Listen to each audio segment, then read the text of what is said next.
This podcast is brought to you by the Arte Media Pantheon. Please head to artemedia.org to see all kinds of podcasts from our great friends. And if you would like to start your own podcast, they can provide you with the tools and resources to do so there. So please head to artemedia.org. That's ARETE media.org. On with the show, Jordan. I am also here, and I am Jordan. That's right. It's the Spur of the Moment podcast, everybody. I'm your host. I'm Justin. I'm Justin Spurr, and joined as always is I mean he's a submarine sandwich, but like a Scooby Doo one, like a giant comedic one that you have to unhinge your jaw. He's the incomparable Jordan, and he's also here. He is also here today, and today we are here to talk about the news, about the Spider-Man trailer, about the Shrek trailer, about Hexed. And there's other things, and also put to start off with and not limited to He-Man trailer, and by He-Man trailer I mean He-Man movie review a week late because like everyone else is watching Toy Story 5 like a bunch of chumps, and we're watching He-Man a week late. Yeah, we're awesome. We're the anti-trendsetters. We're also not talking about Supergirl next week because we're gonna be doing Toy Story next week. And then I have put Jordan through some unpleasant things this past weeks, and so I'm now realizing we're not in full screen. We should be in full screen. Go away, Zoom stuff. So it's Jordan's Sweet and Glorious Revenge, where I watched stuff he told me to, and some of it was bad. Yeah, but I still wasn't as mean as you have been. Some of it was bad. Not all of it was bad. But some of it was bad, but not all of it. And then mine had to have a theme, so there's a theme. There's a mystery theme that I will guess. Yes. Wink. Yes, you will. Wink. Wink. Let's start off with He-Man, Jordan. So, okay, here's the deal. I have the power. I need you to know no one heard that as it completely cut it all out. But it's an excellent beginning, Jordan. Nice try. Valid try. I have the power. Here's the deal, folks. As previously discussed, doing this and watching stuff for fun is an entirely separate experience. So, like, I don't know. I had fun. why is it doing that? It's now doing that echoey thing again, and I don't understand why. Echo. I wonder if it's because my volume's just too high. Maybe that's why. Is your gain too high? No, it's not. I don't know then. No, that seems better. Maybe it's just because I have my headphone volume too high. Maybe your head volume is too high, and so that microphone is picking up the headphones. That's certainly possible. It seems to have resolved itself. Now, okay. He-Man. So here's the deal. He-Man! Here's the deal. And the Masters of the Universe! Alright, so I'm going to do one thing. I'm just going to do this. Just bear with me for 2 seconds while I had fun. Turn that up. Yeah, that's all up. I had a great time. Turn that up and then go back into full screen. Get rid of all that. Where were we? He-Man! Get rid of all that ugliness. Let's start this from the beginning. He-Man and the Masters of the Universe. No, so when it comes to watching movies, there's two versions, right? There's a version of me that, like, I used to watch movies for fun. And, sorry, no, it's still doing it. I don't understand. It's really distracting when you're talking. Is it my settings? Or my... I don't know, I still have fun with movies, and I do this. You monitor, out, media, monitor, and input. Balance, left, right. I cannot figure out what's causing it to do that. Maybe if I don't know. Should we go? Should we leave you alone with your project? I can't figure it out. It's really distracting when I can hear myself cutting out of my own ears. But then sometimes it doesn't do it. Then other times it does do it. It's really annoying. Okay, He-Man, Master of the Universe, critic. So, rewind to the beginning of this. I've become fixated by my settings. Sorry. So yeah, You gotta there's two parts of me. you gotta futz There's around off stream. That's when you gotta do it. I know. Anyway, there's two streams of thought when I was watching this. Number one is I think it's really best represented by when we were driving home, and Jordan turned to me and went, "This was bad, right?" And I went, "Yeah, it was bad, but I still had fun. Like it is the stupidest movie I have ever seen in my life. It is so dumb, but I still had fun." Yeah. I mean, it's one of those. I mean, I said, and He-Man. I maintain it. As long as you go in with the expect, like it is exactly what you think it's gonna be, right? Like it's I big, it's dumb. To me, it slides right in there with the early 2000s. You're bringing the 80s thing into the modern day and trying to make it yeah, serious, but it's just impossible to make it serious. And this one is just also mixing to me. It really reminds me of in that vein of like it's silly and goofy of like Thor Ragnarok. It mixed that kind of energy in. And for me, with the mindset that I had when I was going in and where I was at while the movie was going on, it was everything I needed it to be. okay. But then again, I'm not a fanboy when it comes to when it comes to He-Man. I know very little about it. I know it's a muscular guy gets a sword and suddenly he No, has extra power. he's not muscular when before he has the sword, but this would No, mislead you to I'm believe that saying he's when he has the sword, he's yeah, muscular, is like what I'm pre saying. sword. So okay, so like there's the part of me that does this. That is like okay, we gotta go be critical, and so were I to be critical, number one off the bat, this movie is and it's sat in development hell for like ever.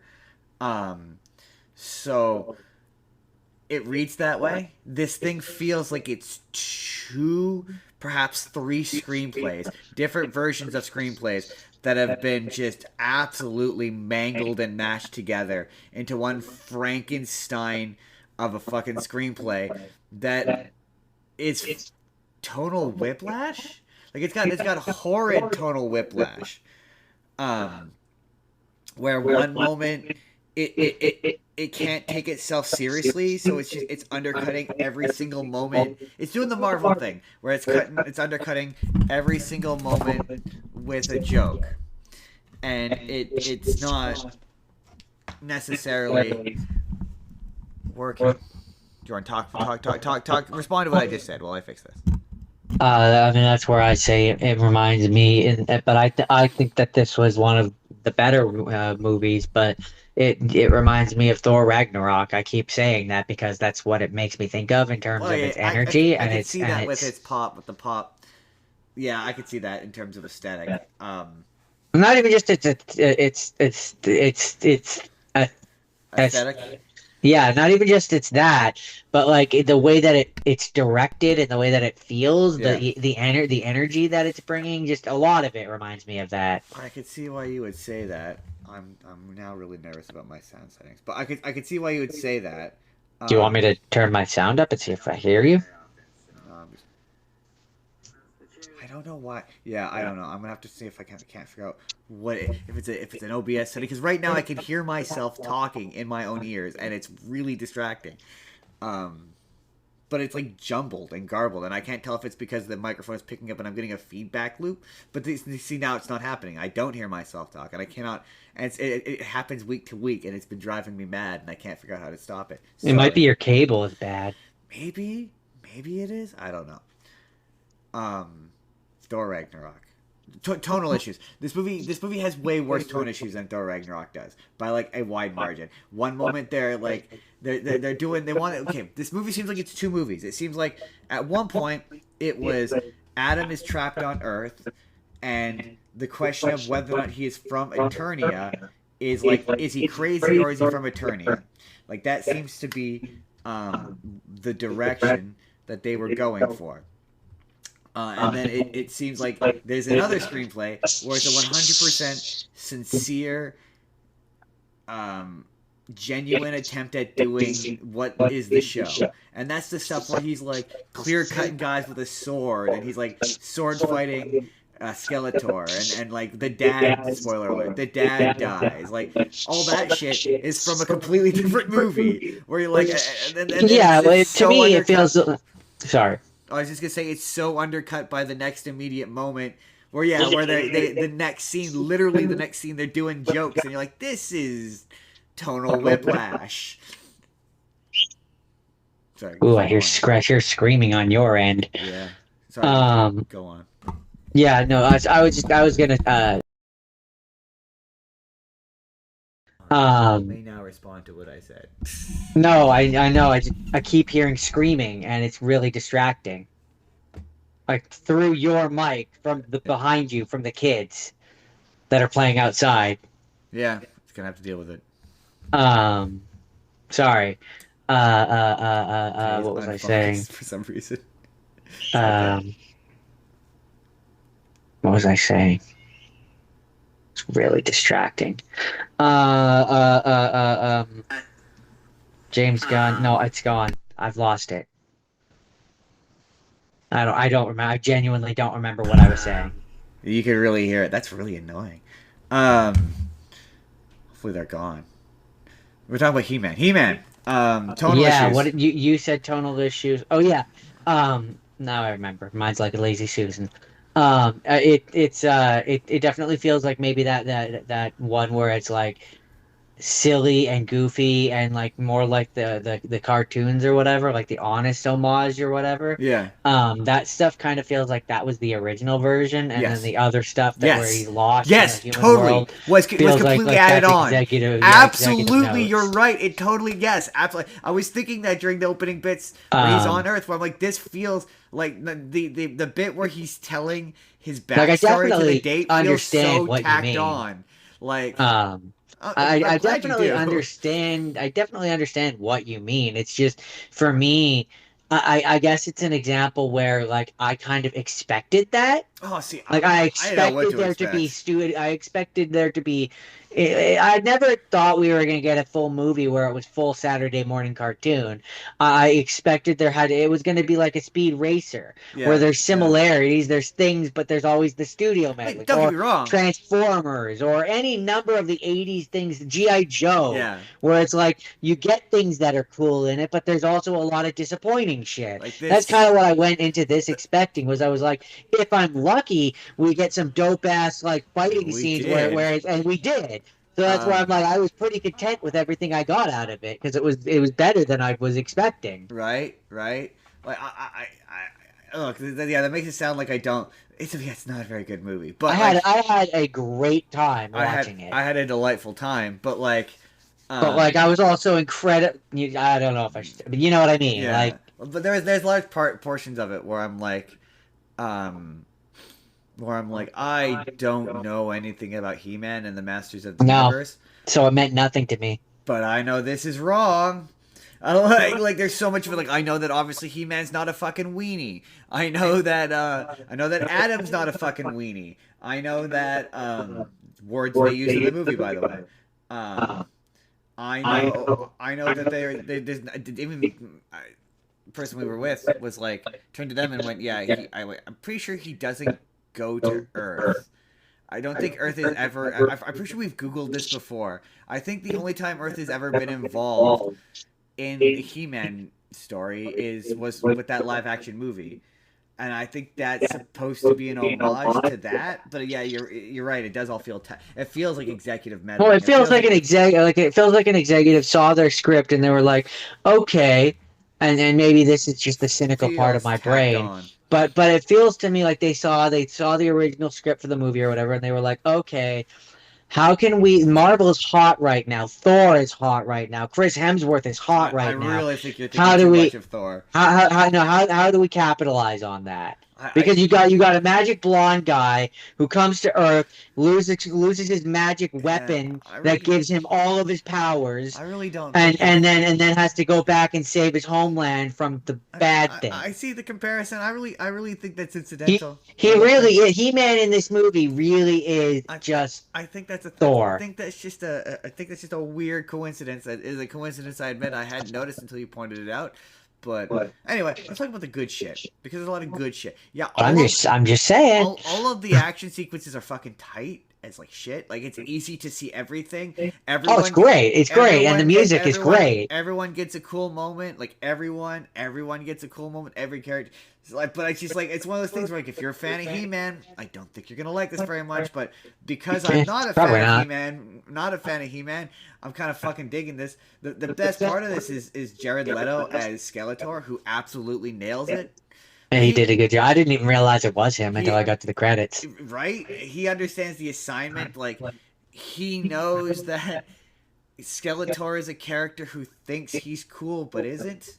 Yeah, but he also recognizes that in a live action movie there has to be at least a little cool, and so there is a little. No, cool. that's just it. That's just it. That's the thing. That's what's great about this version of this character is no, he's not cool. Like none of him is cool. I disagree. There's moments where he appears cool, but that falls through. There's several moments where that falls through, and you find out that no, that's all a facade. I disagree. There's nothing better than a character who thinks he's cool but is not cool. It really is the modernization of because I don't agree. I don't think in this version, like what you're describing is a Starscream, and he's not a Starscream in this. Absolutely is a Starscream in this. No, There's he's not. so many moments where he giggles and he chortles. And that is Skeletor. That doesn't make yeah, but that doesn't make him a Starscream. A Starscream is a person who's a loser. He's not a loser. Oh, he's absolutely a loser. No, he's not. He's that's the whole gag with his character in this movie. He's like the Joker. If he anything. does these he laughs, but because he's insane. He does these posturing moments of like oh I'm so cool, and then they're undercut when he says something that's just immediately uncool, where you can tell that no, this is not a character that is cool. I disagree. He seems like he's cool, but he's not. I disagree. It's all about that narcissism, and that's what works. It's the same thing with like he's not the first version of Skeletor to like attempt to be cool. I think that's the Mark Hamill version, but even that version, he's not cool either. Like at least I don't think. But to be fair, I've never watched the original. Maybe in the original Skeletor is cool, but in this, yeah, I don't know. All I know is that my frame of reference for Skeletor is the memes where it's like, remember, until we meet again. That's my knowledge of Skeletor, and this version of him by comparison is cool. Yeah, but I think you're kind of. To be fair, you tend to miss subtle detail in character. But there's you a lot subtle detail. Fuck you. There's a lot of moments where like, but to be fair, the movie wants to boil him down to just be like, and then it does.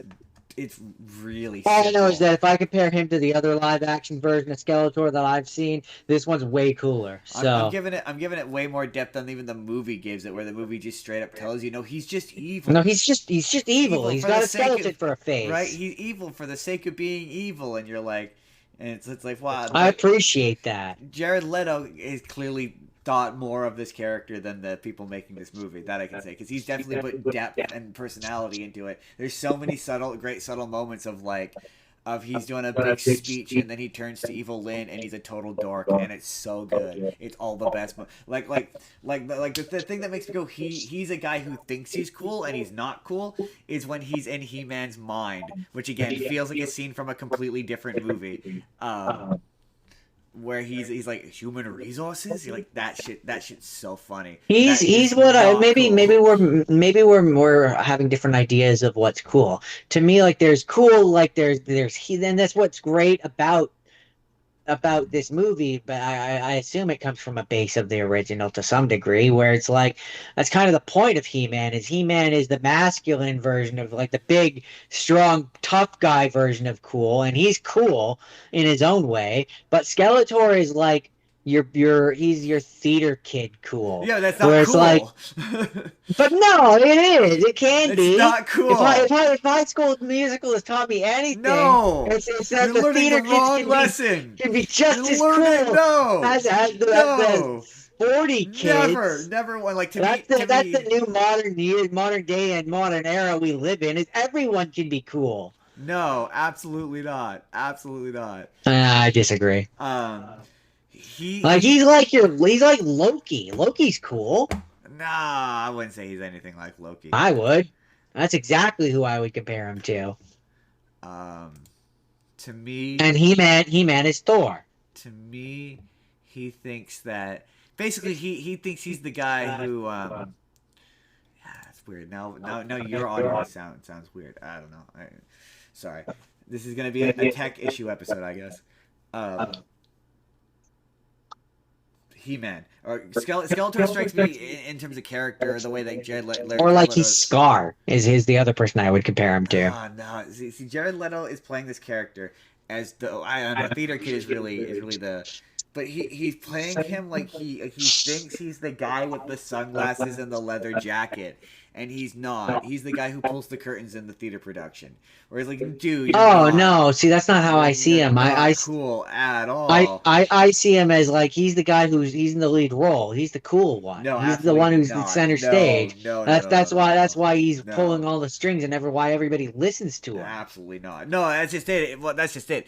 He thinks he's that guy. That's what makes this character so brilliant. That's why I like. That's why I do genuinely think he's the best performance in this because Right, but there's that's to me so many.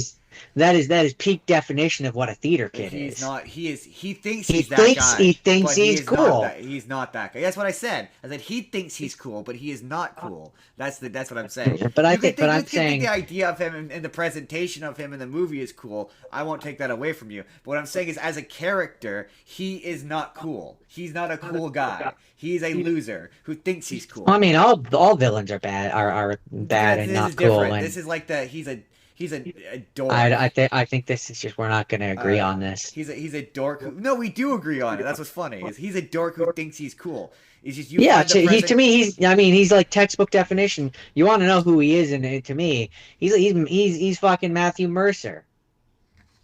No, but Matthew Mercer is cool. Yeah, exactly. That's the point. That's why No, but he's not. He's not cool. But That's he the point. is. He's not. You find the presentation of him cool. Like there are scenes involving him that are undeniably cool, but he as a character is not cool. Like He-Man. To be fair though, I have to be fair. He-Man is also not cool. And that's kind of a problem in this. Is He-Man is not cool in this movie. He does cool things. No, He-Man is cool when he gets the power No, and he's not. in the thing. He is cool.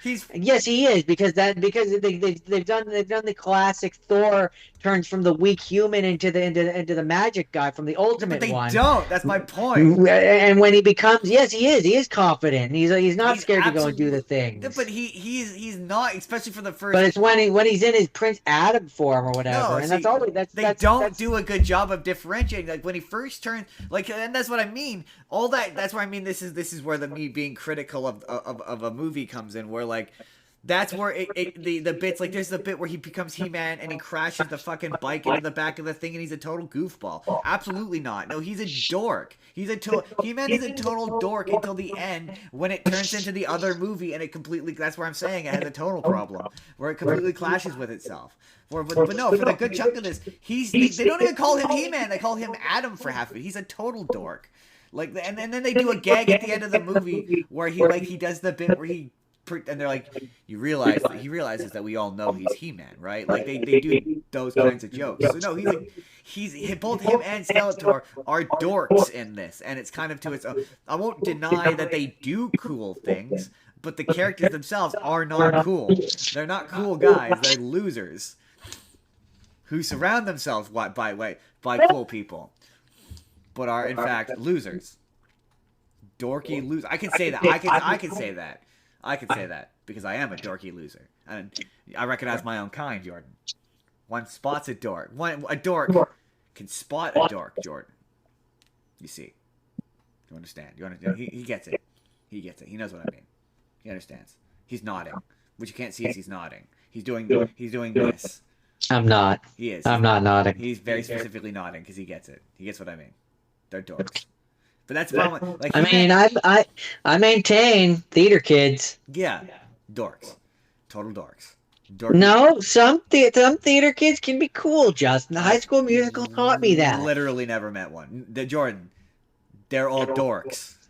I mean, I maybe. I mean, you're pretty cool. I'm not. Jordan, I hate to dispel this illusion. I'm not. I mean, you're on a podcast. That's like the coolest thing. If I am a theater kid, I'm a dork. They're dorks. He's a dork. But like yeah, I mean the guy who directs this, to get back on track, he's really confident action director. All the action sequences look good. Like there's a lot of undeniably cool shit in this movie. Like I had a great time. I had a beloved time. I had a great time. I'm No coming notes. across as overly critical. I've gotten great many notes, but um, Nope. I was in the exact I, mindset that this movie is geared towards. I definitely get when people are like it's the Marvel thing, and I'm like, yeah, I can see it definitely. Yeah, but I don't see that as a bad thing. But So it can't. There is a few it can be, moments. but it's not here. It There works for this. there are moments in this where it is like particularly. I mean, to be fair, the person we were with said the same thing. But the scene where his no, I mean, another critical thing is this movie's too long.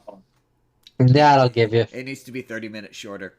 30 to 40 minutes shorter. It needs to be an hour 45 to 2 hours. Like I think an hour and a half would be too short. I think an hour 45 might be too short. But about the longest it needed to be was 2 hours. The sequence where his dad dies goes on for a fucking eternity. It's so long. I was like, I get it. You're sad. You're sad. He's dying. Can we move this along, please? Come on. For me, it was just there was a lot of the a lot of the action scenes where it's like it feels like some of these could be like a minute or two Yeah, shorter, I do agree. and that would add up. There's a lot of and then in the action sequences where it's like and then he does this and then he does this and I was like we could have one less and then. We could trim the fat a little bit. It's kind of just what I'm like. You don't need to cut the scenes, but just trim them down a little bit. Oh, and then he crash lands and he lands on top of the thing. Well, maybe he doesn't need to land on top of the thing. I'm just being, or like I'm being he's general, fighting. But you get my point.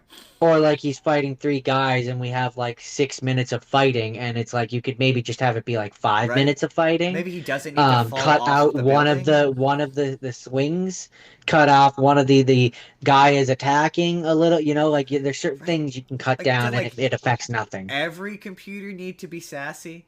Like that just was like the no, that was fuck you. That was funny. No, the one robot being sassy, that was funny. I mean, it's just ripping off. To be fair, you said Star Wars, yeah, that's really just ripping off Obi-Wan. That character is just the droid from not Obi-Wan, Rogue One. Rogue One. Yeah, it's just ripping off. Yeah, I had that. Not even just Rogue One. So Rogue One and Han Solo, because Han Solo also has a sassy robot. So remember they put her in the Millennium Falcon. Oh, are we counting the ship? Yeah, but she was a robot before she was a ship. What? So she was the co-pilot. Oh yeah, right. No, I did not remember that. She was also at sassy. All. Yeah. It's just ripping off Star Wars. Not every robot needs to be sassy, but in this case, it was funny, and I dug it. It definitely made me go like, I do want to come back to He-Man. Because I want to and the Masters of the Universe. I don't know that I want to. Oh yeah, and then spoiler alert: the end credit scene we get to see He-Man, but she's a girl. Yeah, there we go, Justin. You got it there. You got there. She-Ra. We saw you see She-Ra. You see She-Ra, and she's He-Man. But she's a girl. That's the only thing I know about she's her. She's Jane Foster. Yeah, pretty much, yeah. She's Thor, but a woman. But a woman, even though technically she came first. Okay, well then. Lady Jane Thor is She-Ra. fucking She-Ra, okay? God, you knew what I meant. Yeah, at least I think she did. I'm pretty sure she did. I don't know. It doesn't matter. The point is that I'm making comparisons about things that you never noticed before. She's a girl He-Man. She's a girl He-Man. That's all she is. She-Ra. That is going to make for one chaotic video, Jordan, because I checked the audio settings, a bunch in it. But, yeah, that's He-Man. And the Masters of the Universe. Oh yeah, that was the other bit. The fact the music cues are amazing, and the fact that they have a part where they even do the. Yeah, right.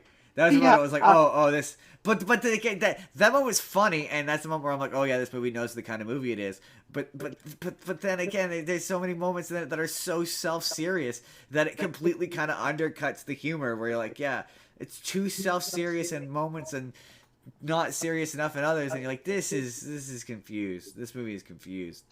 But like, yeah, the fact that they had Brian May doing the freaking music is very funny. The word 7893 says, "Is that Lil Man in the thumbnail?" Oh hell nah. Unfortunately, it is. Unfortunately, Lil Man. Little Man, yeah, that's the name of the movie. Which okay. I don't It remember giving that one to you. it is. It's bad.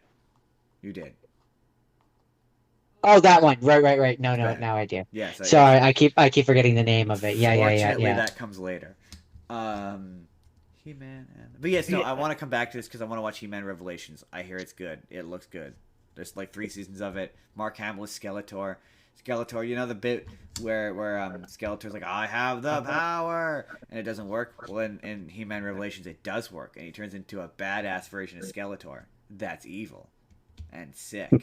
I'm kind of disappointed that we didn't get a point in the movie where it was Skeletor and like He-Man is about to defeat him and then he's like, "Until we meet again," Right? and then runs down a pair of tracks. There was a part of me that was disappointed he didn't sound a little more like the cartoon, but like the performance is so good.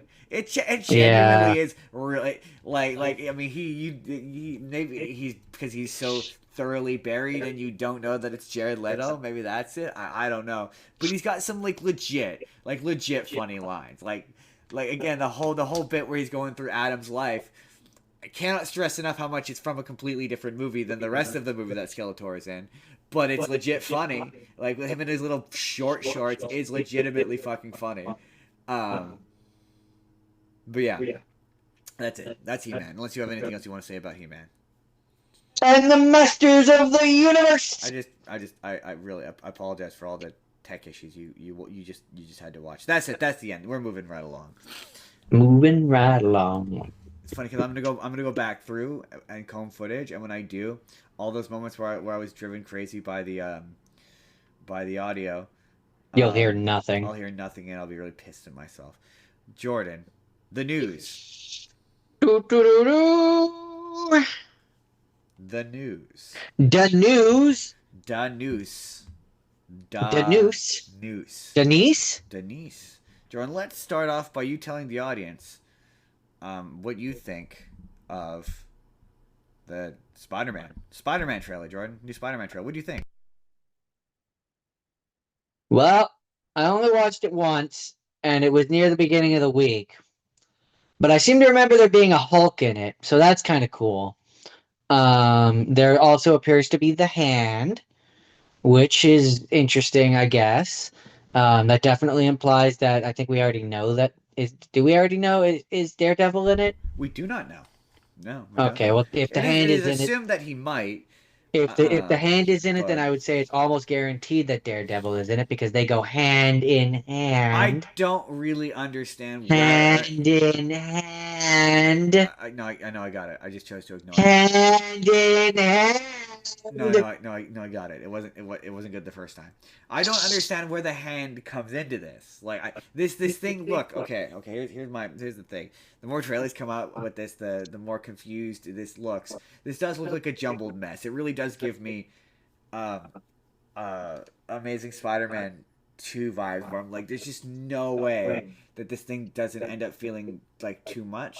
I see. Okay, the plot is that his powers are going out of control because of gamma, whatever mutation, And then he whatever. goes to Professor Banner. And there's an evil thing that is controlling people that the trailer really wants you to think is the Sadie Sink character that everyone is convinced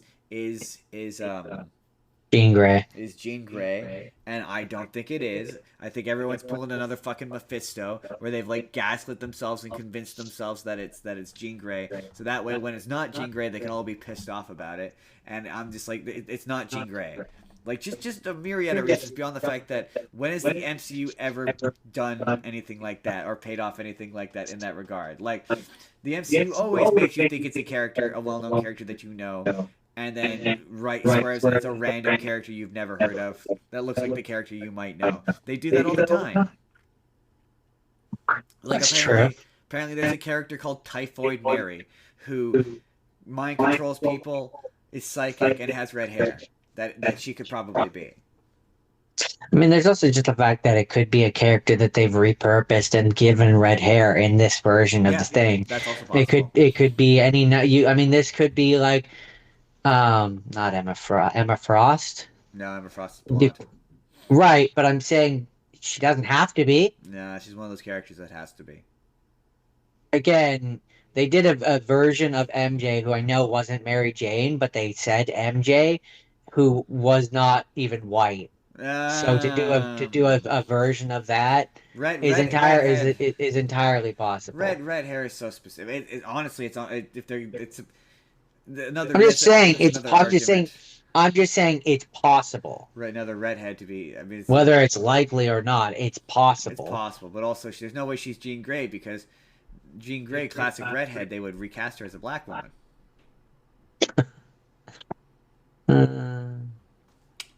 Uh, This movie still looks great. Otherwise, this movie looks great. This trailer is great. Um, it has a lot of potential. the Spider-Man action is I don't love that probably. they've turned Kirk Connors into Bruce Banner though. I don't like that. Apparently, they revealed it was originally going to be Kirk Connors. That's why That he's that makes basically. that makes it even worse. That apparently they didn't. They chose to change it to Bruce Banner. Is what I've heard. I can't confirm it, but what I've heard is they chose to change it into Bruce Banner, because they had just had the Lizard in a movie. I don't know. I got to be honest with you. Bruce Banner is the one character I'm okay with them giving him a Kirk Connors type storyline because it totally works with him. They have the same. They have the same shit. They're a guy who turns into a monster. It really like. I It's guess I don't it's know. effectively in terms of its placement in the narrative. It works the same. It's no different to me, Kind of, but and I not like the really. Hulk more. The reason for me why it doesn't work the same, whether or not it does work, I need to see the movie before I can ultimately say that. But the reason why it doesn't work the same for me is because, especially with this version of um the Hulk and Bruce Banner, he has gotten control of it. He has been Smart Not Hulk. that. So let me finish. So unlike Kirk Connors, who has never really been, it's all with him. He's always the monster. They don't really do. He gets control of it very often. No, but Um. And so for me, again, especially because we already have a pre-established version of this Hulk who has gotten to be Smart Hulk and was Smart Hulk, for me, it just means that they then have to have extra steps explaining why he's out of control, which I know they've done, yeah. but to me, that's lazier or just No, it's less not. interesting than Okay, having your definition. than having the lizard. Your definition. Not really, because you then have to either recast or explain why the lizard looks different, or bring back the original guy, which I suppose you could. What do you mean? Because the lizard was in the previous movie, so you have to explain why he looks different. Because What? the lizard was in the previous movie, Well, so that was from a different universe. What are you sure. talking about? So then you'd have to explain why he looks different, and you'd either No, have you to, don't. or you don't The acknowledge thing it, the or thing it's a about question. the thing about the lizard is he's not he's not like certain characters where he's locked in. I mean, what creates the lizard? It's the equivalent of like how with Spider-Man, you just have the spider Right, fight a different but person. the So in audience. this example, you could make the lizard look different. He's just not No, but necessarily like. Kirk Connors, though, you either have to explain why he's different, or you Well, have Peter him. looks different. Yeah, and you would still have to explain it. And you're trying to move away from the multiverse stuff. And again, But he was in the you he was just don't the have free. to explain it. But Peter is the same. No, hold hold on. on, Let me hold on, hold finish. on, No, let hold me on. Let me finish. finish. Let me finish Let my me point. finish. Let me finish. Let me finish my point. This Peter looks different than the Andrew Garfield one than the other one does. So no, you don't. You don't have to explain No, that. but you have to spend time devoted to him being like you'd have to devote an amount of time to where it's just easier to bring the Hulk. But No, you don't. yes, you do. Let me finish, please. Yes, you do. For regular everyday going audiences, you're gonna have to spend time being like, why does this? You would have to explain. It would But be the they same. didn't with Yeah, Spider-Man. but that was different. No, it's You not. understood that they were from. You just it would be like if you brought in Norman Osborn and he didn't look like William Dafoe or was remote. You'd have to have at the very least you'd have to have Peter Parker acknowledge the fact that he looked different. Regardless, you're getting hung up on that one detail. Regardless, um, your definition of in control is it's different between the Hulk and the lizard. It's different. His version of having it under control is not he gets to turn into the lizard and be the lizard. He doesn't want to be the lizard. His version of having it under control, and to be fair, to a degree, the Hulk also bears a similar metric for control, as it were. But his version of having it be in control is that he does not turn into the lizard. That's his version of being in control. So, the you could have whatever this thing is. He he does the mind control thing and it turns him into the lizard. It's the same thing. It's Yeah, functionally in the I get it. story I understand what you're saying. identical. I just don't like that it's the Hulk because it's not a Hulk story. It's a Spider-Man movie. I don't need Hulk showing up. But Hulk shows up in all sorts of Spider-Man stories, and also he's a tertiary Right, character, so it but doesn't we really already matter. have a lot of extra extraneous characters. We've got the Punisher. We've presumably got Daredevil because they're linked at the hip. I don't think they Like are. we've got a lot. We've got the Hand, which isn't even a Spider-Man thing. Like Nah, the Hang's a Spider-Man we've got thing. a lot of not Spider-Man things in this movie already. To me, it's just the Hulk. You want to be fair. I would say the same about the Punisher. Like I want one or the other. I don't need both. Yeah, but again, it makes the world feel fleshed out. I'd much rather have these characters. This is what I want. I want the characters to randomly dip in and out. And I know I don't. The thing is, I don't really like the lizard. I think the lizard is boring. I think if you're gonna do the Frankenstein metaphor, you might as well do the Frankenstein metaphor with a character that you like. And the whole purpose of him in this instance is just to be a character you recognize. So to do the lizard, when I get it. Again, functionally, I get it. I just it's it's not. it's just there. My thing is, It's not what I would do. I wish he wasn't in the marketing. I wish I wish Bruce. I get why he is, and I get why he has to be. I wish he wasn't in the marketing for this. That even the Hulk. Like the problem with the Hulk is like there's clearly going to be a motivated in story reason for why he's not Smart Hulk. But it's annoying. It's why I don't like Smart Hulk because he's locked into this version of this character that is CGI heavy that you now have to explain in universe. That's really the reason why I don't like the fact that Hulk's in this is because you have to explain in universe why isn't he Smart Hulk, and then when you don't explain, like if Hulk was just normal in this universe, it would be less frustrating because you'd be like, okay, well then why isn't he Smart Hulk? Like you're doing the oh I can't be unless you're gonna completely cut out She-Hulk, which hey it's I guess possible. You have to explain, Incredibly likely, I would say. you have to explain why he went from being Smart Hulk to not Smart Hulk to Smart Hulk to not. But also to be fair, like these movies have never done a great job of differentiating what is different between Bruce Banner and Smart Hulk. And like the idea is I guess supposed to be that Smart Hulk is a third entity. If Bruce Banner is one thing, if the Hulk is another thing, the Smart Hulk is supposed to be a third thing, and then that's them combined. Yeah, the problem with that is that the movies have never really made that clear, at No, least in my opinion. So, like, as far as I could tell, my interpretation of the movie version of Smart Hulk, anyway, is he's just the Hulk's body with Bruce Banner's mind in it. right. But the idea is supposed to be their merged consciousness. So some people are like, oh, this is going to be like the Hulk decides he doesn't want to be Smart Hulk anymore. Like but that's not what this is. They I've need seen to a lot. state that then. I've seen a lot of really dumb theories about. It's literally just you could see it. It's in the trailer. He gets turned into the Savage Hulk because she mind or whoever mind whammies him, and that's what causes him to turn into. And he's gonna be Gray Hulk in this, not Green Hulk. And that's gonna be their explanation. They're gonna be like, I did see a good theory of part of why he's not the Smart Hulk is because the president turned into a big red Hulk and killed a bunch of people. I like that theory. Yeah. I'm like, if they don't say anything and they don't explain it, that will be my headcanon because it's just the easiest to explain.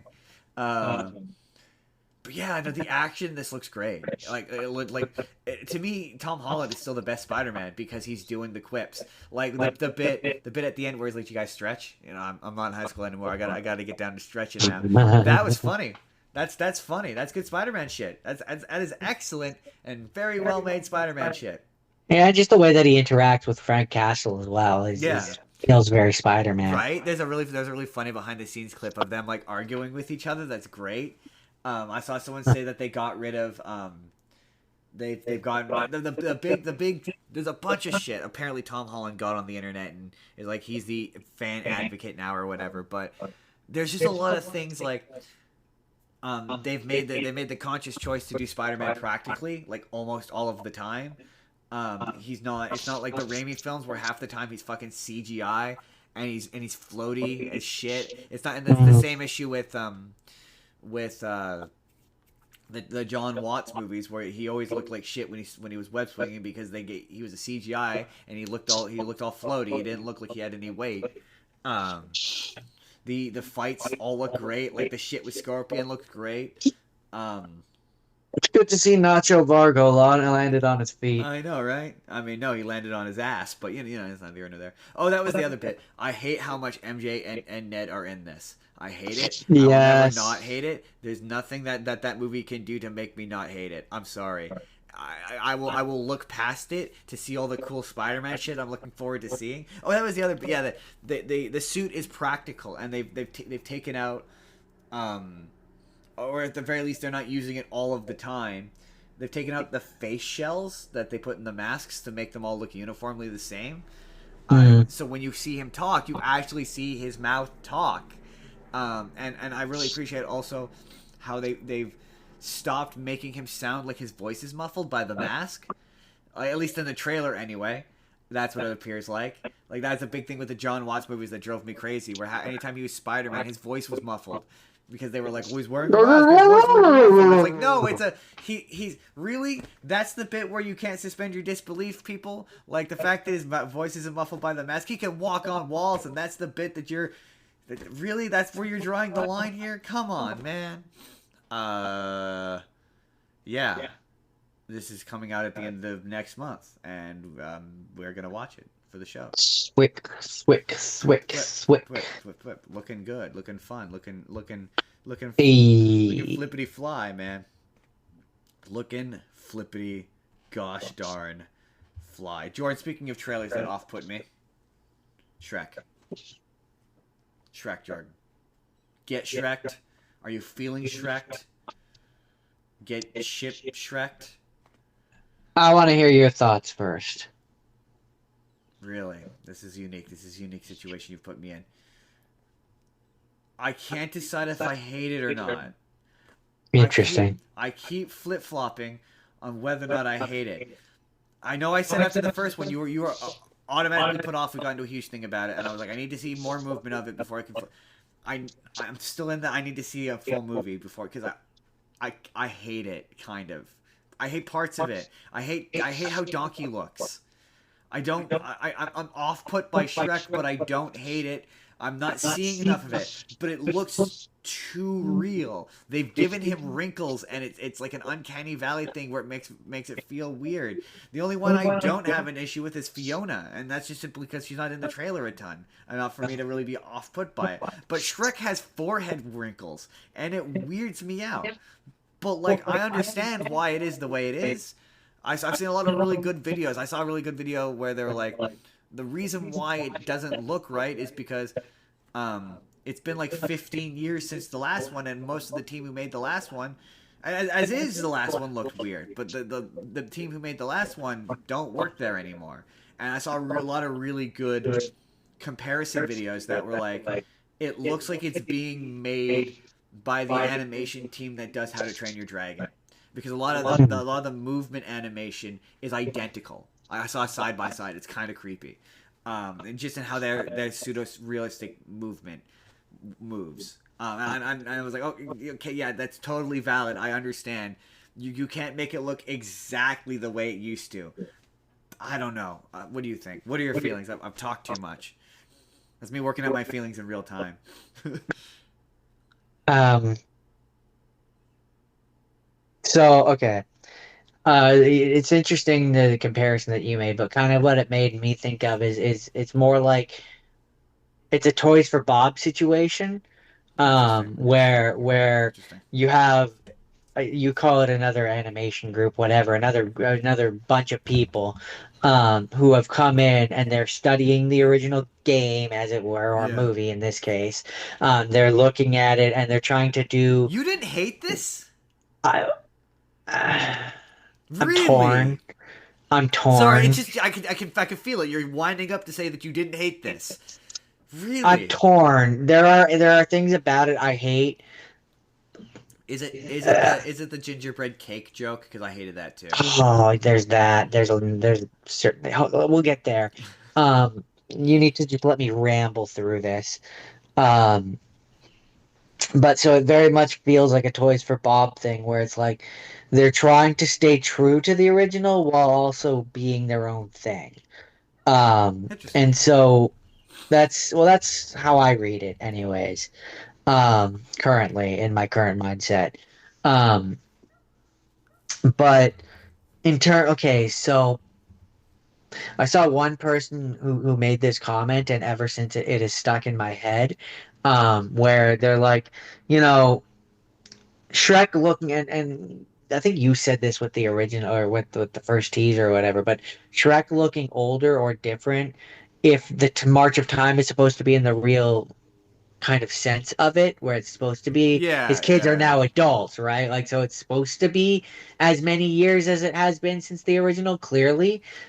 So him looking wrinkled and old isn't it doesn't throw me off as much. And in motion, in animation, it I don't know how to articulate it exactly, but it feels like they heard the reception on the Yes, last you're not the one, first person to hear say that. It does look like it's been and changed and like yeah, there's fixed something and about it which makes I think it like it feels less shiny, I think is yeah. what it I is. do. Yeah. But Donkey But like still there's has it though. let me finish. I'm not done. I'm not even done working through the ogres yet. I'm just talking about Shrek. It doesn't bother you with his Um, kids. Shrek doesn't bother me. The kids don't bother me because there's no frame of Yeah, reference. exactly. We didn't see them as, and we saw the other orcs from the Shrek 4, and they look just as, like, at least they don't all look like Shrek, Yeah. That's true. like offshoot versions of Shrek. So, like, they don't bother me. What bothers me, and this is where I was driving at, where with the comment that I had seen, someone pointed this out, where you put Fiona beside Fiona. And the point of the first one is Fiona chose to be an ogre because she didn't care about like her looks. And she didn't, and she looks like she had the double chin, Yeah. and she's like she looks like an ogre, right? Like because it's 2000 whatever one whenever the first one came out, and that's how good animation can be. But even by the third one, she's still, the point is she's not like human supermodel thin. That's the Yeah. point of Yeah. Fiona, right? And so the comment that I saw made the comment of her in this new one, she looks like she's gotten work done. Like her chin looks like it's been tucked, her ears, like her facial structure looks different. Yeah. Unlike Shrek, where it's just wrinkles, but he still looks like Shrek. Yeah. He just Yeah. looks older. I With didn't Fiona, see enough this of her person, to notice if I that. can find that again, the TikTok, I'll send it to you because once it's pointed out, you can't unnotice it. She looks like she's gotten younger. Like the person commented that she in this movie looks like she could be one of Shrek's kids, Interesting. Yeah, I didn't even and it notice pulls that. them out of it. Interesting. She doesn't have the same wrinkles as he does. Interesting. Interesting. Hey, she stayed hot. He let himself go. Okay. Um, Okay. She kept moving everything on to tight. the I don't love Donkey looks like he does in the Shrek 4 timeline where it's like something's gone horribly wrong He for looks him. like he's a Looney Tune character, and like it's just he's too animated compared to Shrek. Where So is Shrek, Gingy. yeah, same deal. Like he's just too like all the shit involving him. It's too much. You're like Gingy bothers me a little bit less because just in terms of his animation style, purely because and it would be for me it would be the same of like if they chose to make Pinocchio look softer, yeah, like more like the Disney movies. yeah, It would bother me less because like they're supposed to be fairy tale creatures. yeah, exactly. So them looking a little more in this more modern style, looking a little bit more fairy tale like bothers me less. Donkey is still supposed to be a donkey though, and he looks weird. Yeah, no, yeah, it's very strange. Don't get me started because I've seen the still images of his kids. Those are abominations that make me Oh, are they doing? They're uncomfortable. doing the kids. Are they I adults saw, now? yeah, I saw maybe it was AI, I don't know, but I saw a thing where they were older, they were like adults. I that was my question. Was like, are we gonna get to see the his kids? If we're gonna do, and it's funny because people are like, oh, clearly they've cut out the. I'll see if I can find it. Hold on. Clearly they've cut out. I mean, send it to me later because I'm not gonna be able to see it. Your green screen is gonna cut it out. I meant Um, more like I was gonna send it to you on Facebook for you to look at later. um, yeah, I wasn't sure if they were gonna do Donkey's kids. I'm like, it'd be interesting to see. Do they talk? Like, what's their deal? Um, Do they talk like him? yeah, right. It would be funny if you got different black actors, like young black actors, to play as kids. That would be fun. Um, oh yeah, no. Someone was like, the daughter's not in this trailer. And I said that's probably because if I had to guess, she's involved in the plot in some point, some capacity. They're not cutting her out. Not when she's played by Zendaya. Zendaya, you paid way too much money for that. She's in it. She just, I guess, because she was a focal point of the first trailer, and they hadn't cast the two sons yet. Three, yeah, the three sons or whatever. Yeah, the two Two sons. sons. Yeah, yeah, yeah. Yeah.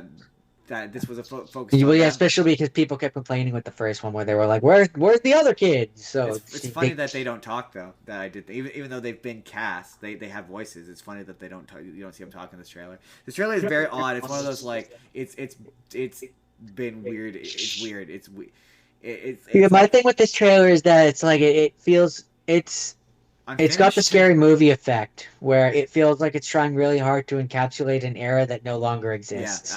Well, it's very funny because like, okay, this is where we'll wrap on this because I don't want to do that what we did last time where we talk about the news for an hour. Esoteric things.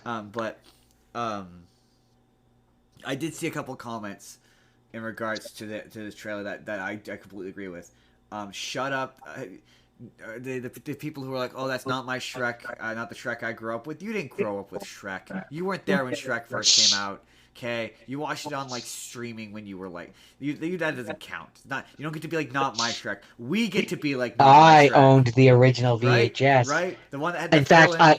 I think it's we have it around here somewhere still. I Yeah, think. with the case that had the little fill-in little piece of paper that made it slightly bigger for some reason. Like, you guys Yep. don't know. You weren't there. I was there when the story was written. Where was I going with this? Oh, it was the people who were getting offended that Donkey cursed. I won't say names, but there's somebody who got offended that Donkey said hell yeah, and I went yeah they cursed in the first movie.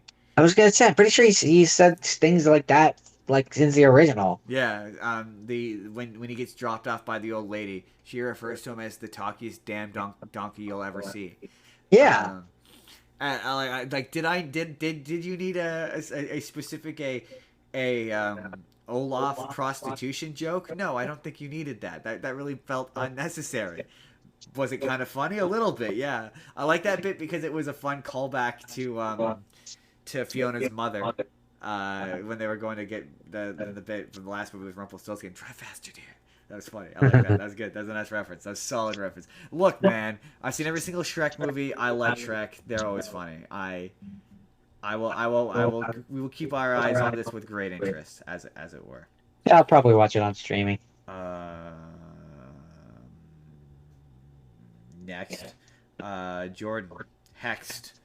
It's funny you said something. I saw a similar comment where it was we have Owl House at home, and then it was the next comment was when you have Owl House at home. Yeah, it really felt like Owl House. There's similarities. It reminded me of like a bunch It was of like shit. yeah, everything from her going through the door to enter this magic world to now she's at a school where she's learning the different magic. She seems to be like having her own special magic, which is the same thing. There's a lot It of would explain why comparisons. Disney canceled. If Disney knew that this was down the pipeline, it would explain why they canceled that show out of nowhere. And that's just off the top of my head. There's a lot of like it gives real Owl House energy. See, it's funny. As a person who I've never watched that show, so that was not the frame of reference I went for. The first thing I thought when I saw it was I could just see the executive in an office being like, "J.K. Rowling is unpopular. The world needs a Harry Potter.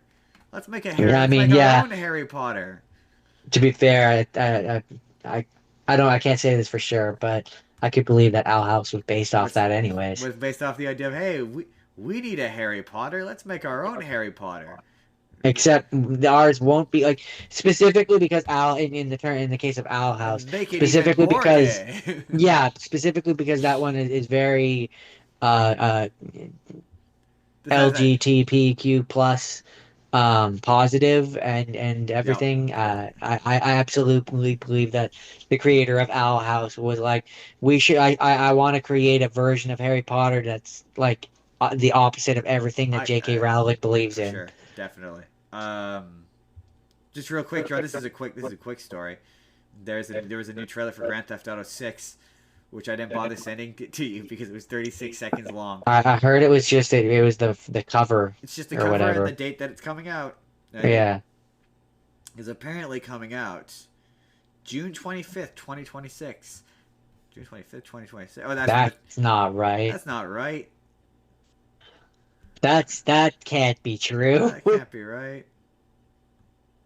That I mean, I wish that was true. That would mean that it's coming pre-orders. out in like 5 days, Sorry, but sorry. Pre-orders. Pre-orders go okay, that live on makes June more 25th. sense. That sounds more logical. That makes a ton more sense. So they've got the plot, which is I know the basic plot was basically there was a Bonnie and Hyde type person, yep. and she's like I think she just got out of prison or something. That says the game will once again take place to Vice City, but this time follow a criminal couple, Jason Duval and Lucia Caminos, as the pair go on the run following a failed bank robbery. Kind of sounds suspiciously similar to the last one, but whatever. Yeah, but this time it's Bonnie and Clyde. This time we Justin, get to look at a woman's backside.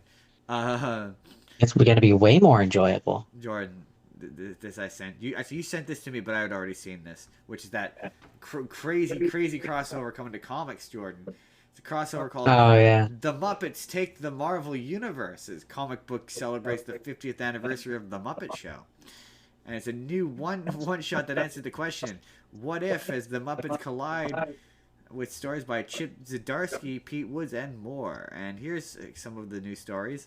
Some of the stories that are in this. It's Rolf the dog is kidnapped by Mojo to help launch his new streaming service. It's the crossover no one saw coming. It's Kermit the Frog, Miss Piggy, Fozzie Bear, Spider-Man, Black Panther, Wolverine, and Emma Frost, and many more team up to save the day. Then there's the next one is Dr. Bunsen Honeydew and Beaker welcome Bruce Banner and Hank Pym to Muppet Labs for a daring experiment with gamma rays and Pym particles. Oh, that would be fun. What could go wrong? When Clea falls ill from a mysterious virus, Doctor Strange doesn't have the cure. Help arrives from the unlikely sources. The Swedish Chef in this appetizing tale from Ashley Allen and Paco Medina. So, okay. But wait, I'm gonna. I got one more. Huh? I got Okay. one more. Pigs in space meet raccoons in space. Cosmic chaos ensues when Captain Link Hogthrob, First Mate Piggy, Dr. Julius, Strange Fort crash into Rocket Raccoon and Groot, an intergalactic romp. That's amazing. Hilarious. So my one thing, as cool as this comic sounds and as fun as it undoubtedly would be, um, I for something so big, I wish Disney and the Muppets and Marvel had pumped a little bit more money into this and brought on the movie actors and made it into like a full like special I for mean, Disney Plus. it'd be kind of fun just to see like an animated special, just like a Or single that. animated special. That'd be fun. I just they've got some images here, and like the image of Kermit hanging on to Spider-Man as Spider-Man swings is unusually wholesome. Like I don't know what it is. I don't know why. So there's another really fun one where it's Ghost Rider and the Great Gonzo. All great shit. Captain Deadpool. But I'm just saying, imagine a live action That'd be version. great. Captain Deadpool on Muppet Treasure Island. That's one of them. Ah, That's good. that's awesome. That is excellent. That is very funny. Very funny. Very funny. Very funny. Our big announcement this week. I see. Here's the thing: is I in this day and age, you see these announcements, and you never know if they're actually going to happen. But a beloved Jim Carrey movie is getting a sequel. The news comes after many rumors and reports suggesting that a new film in the franchise might be in the works, but now it seems to be confirmed as actually happening, which is wild. Jordan, they're supposedly making a new Grinch movie. I had heard that. I don't believe it. I don't believe it either. He famously hated being in that suit. Right? And there's no way he's gotten any firmer on that. I'm sorry, the man retires and he comes back and does 3 Sonic movies, and The Grinch?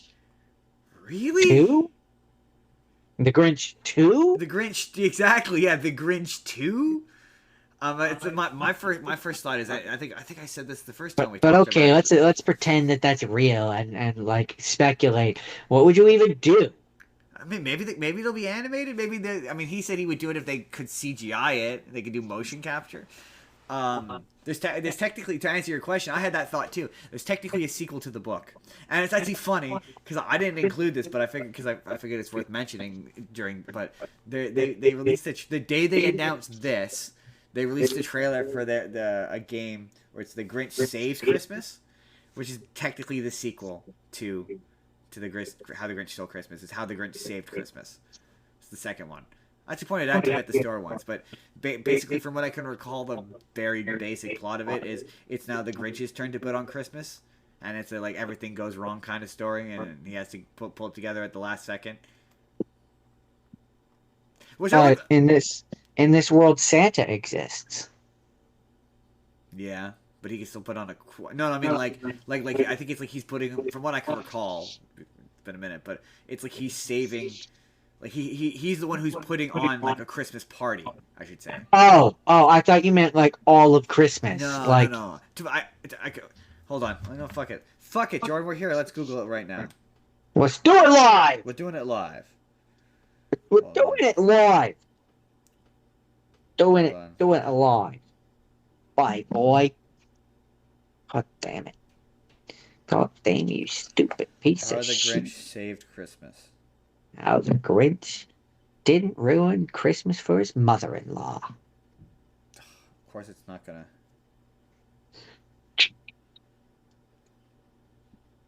How the Grinch saved Christmas is a children's book by blah. What is it actually by? How the Grinch. Hello, it's nice to see you. Uh, uh, Book. YouTube is not being or Google is not being helpful. Google is not being helpful, but I know there's a sequel, and I'm pretty sure it's about him having a Christmas party, and everyone's got to show up to the Christmas party. That was the point. That was the point, and that's what you could do for the sequel. I suppose. Or But you do what I say. but I You just do don't. the Grinch I with the just cat in the don't. hat. But I just don't. I don't see Jim Carrey coming back for that. I could see him coming back for the Cat in the Hat one that you suggested. That sounds big enough to be worth his time. That'd be rad. That's not technically true. That's odd. So this article is why Toy Story never got its own spin-off series. It did. It's Buzz Lightyear Star Command. So, It was a successful TV show. however, the Pixar franchise hasn't released a single TV, but it did. It was Buzz Lightyear Star Command. Does it? Maybe it means live action. No, well, not. Maybe they mean like. Uh, Live action. no, not live action because it's an animated movie. Perhaps they mean like why have they never made an animated spin-off in the style of. Of 3D. Yeah, like that the movies are in. Maybe perhaps they mean that because they technically made a bunch of shorts that they I think they played in some air on television. Like I'm pretty sure they aired them on television, but I couldn't. I don't know. I don't know. Don't know, Justin. And then finally, just Jordan, don't know. finally, Finally. I sent you a trailer for a movie called The Room Returns, starring Yeah, I don't get Bob it. Odenkirk. I don't understand. Basically, they remade The Room, and the idea being like, what if you could make The Room good? Like, what if you just, what if you took the exact same script and just with a few lighting changes, a few line deliveries, better cinematography, a better director, could you make it into an actual good movie? And Okay. Sorry. Finish your thought. so that's what this was supposed to be. I don't know if that's what it is. You can actually find a scene, a clip of him, of Bob Odenkirk. I'll send it to you later. Of him doing the "I did not hit her, I did not." Oh hi Mark scene, and it's intriguing if you're a fan of The Room. It looks intriguing. Because where I got confused is it doesn't come across like what they're doing. The one that you sent me, No, that's what I'm it saying. looks. Sorry, that's what I mean when I'm like that's what it was supposed to be. But this trailer makes it look like it's all a joke. So I honestly Yeah, don't know. well, like what you sent me is like it looks like he's trying to do it bad. Yeah, I don't So know. like I saw I an don't at interview that where he point talked I about don't it. really see. I don't get the point. I don't I mean, understand. I don't know. Watching Bob Odenkirk do The Room is gonna be funny regardless. I think, but I don't know. I don't know. If it was a thing where it looks like it's a thing for charity that you can only watch in the one place, but if it was a thing that I could watch on the internet, I would watch it. I would watch it, and then I would probably also watch the original, because I have not seen the original in years. The news.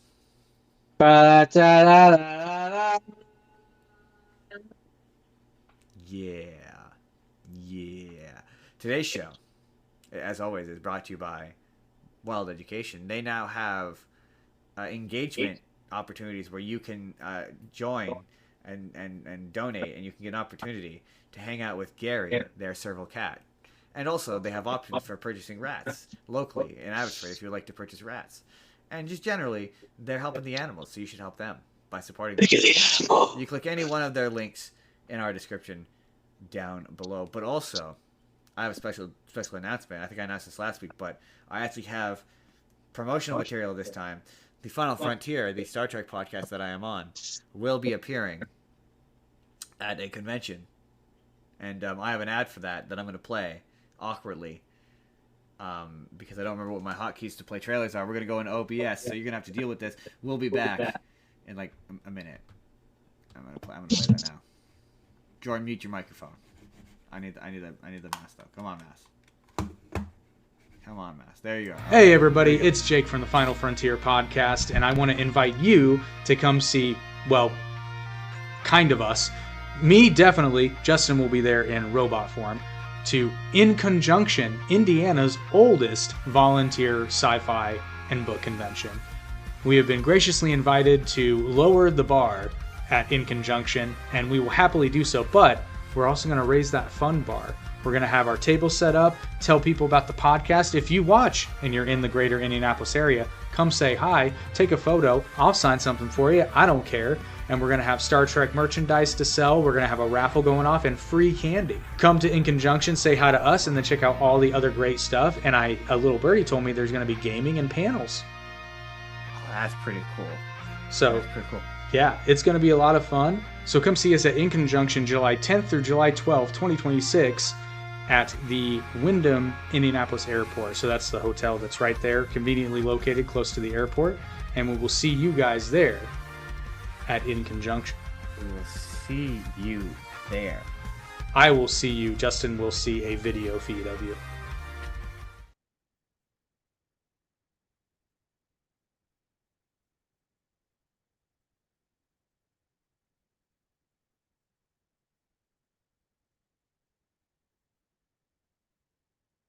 Sound's not gone back. Okay, sound's back. We're back.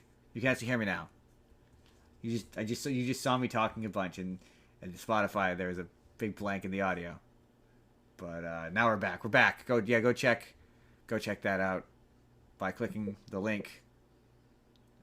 The Final Frontier in the description.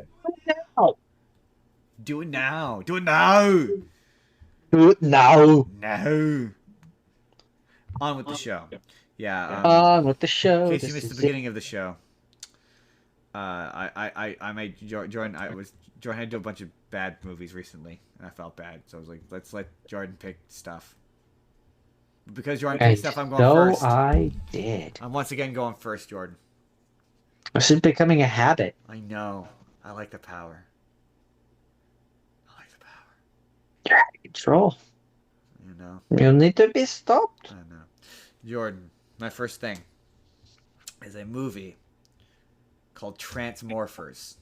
Now, Jordan, before I tell you about Transmorphers, I want you to tell me what you know about Transmorphers. I know that it sounds a lot like Transformers, which is why I picked it. I assume that you have machines that turn into other machines? Yeah, that you do, yeah. You remember like when there were video stores and this was like on the shelf? Vaguely. I just know that the cover of this? No. No? Oh, I do. I definitely remember the cover of this. So, like, okay, this came with a whole litany of like, what is the question of this became for me? What is the line between homage, parody, and just straight ripping something off? Where is that line? Because, okay, how do we even describe this? So, this is made by The Asylum. And The Asylum is very famously known. You've watched Asylum movies for the show before. I can't remember what you watched. That was The Insane Asylum? Yeah. You've watched one of their movies for this before. I don't remember which one it was. But I think you forced me to watch one. I don't know. I just know that I know that you picked one organically. I can't remember which one it was though.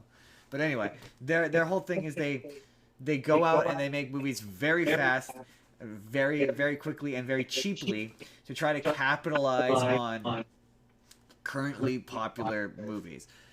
So the inciting incident, like Sharknado. like Sharknado, they made Sharknado. They're the company that made Sharknado.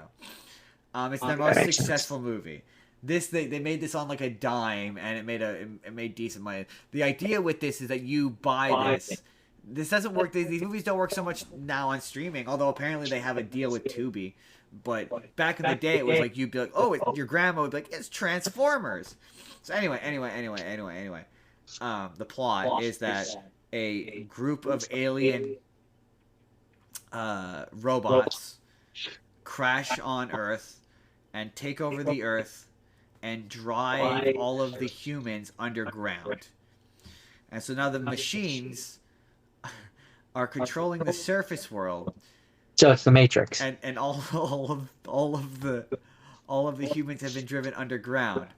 And Matrix. The humans have to go up to the surface so that they can get some sort of MacGuffin while the robots patrol and try to kill them.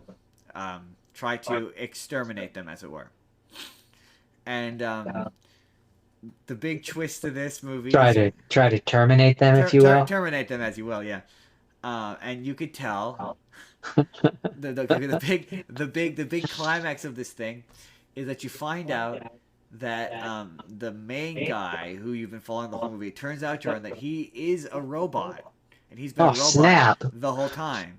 So it's like Terminator 5 when they have that one guy who is a human. I was really hoping you get that. Yes, I think it's the fifth. I think it's the fifth one. No, it's the fourth one. I'm pretty sure it's the fourth one. Terminator Salvation. It's absolutely Terminator Salvation. Yes. Okay. Thank you. I was really hoping I wouldn't have to explain Terminator Salvation because otherwise that joke doesn't work. No. Yeah. Immediately, that's what that sounds like. Salvation.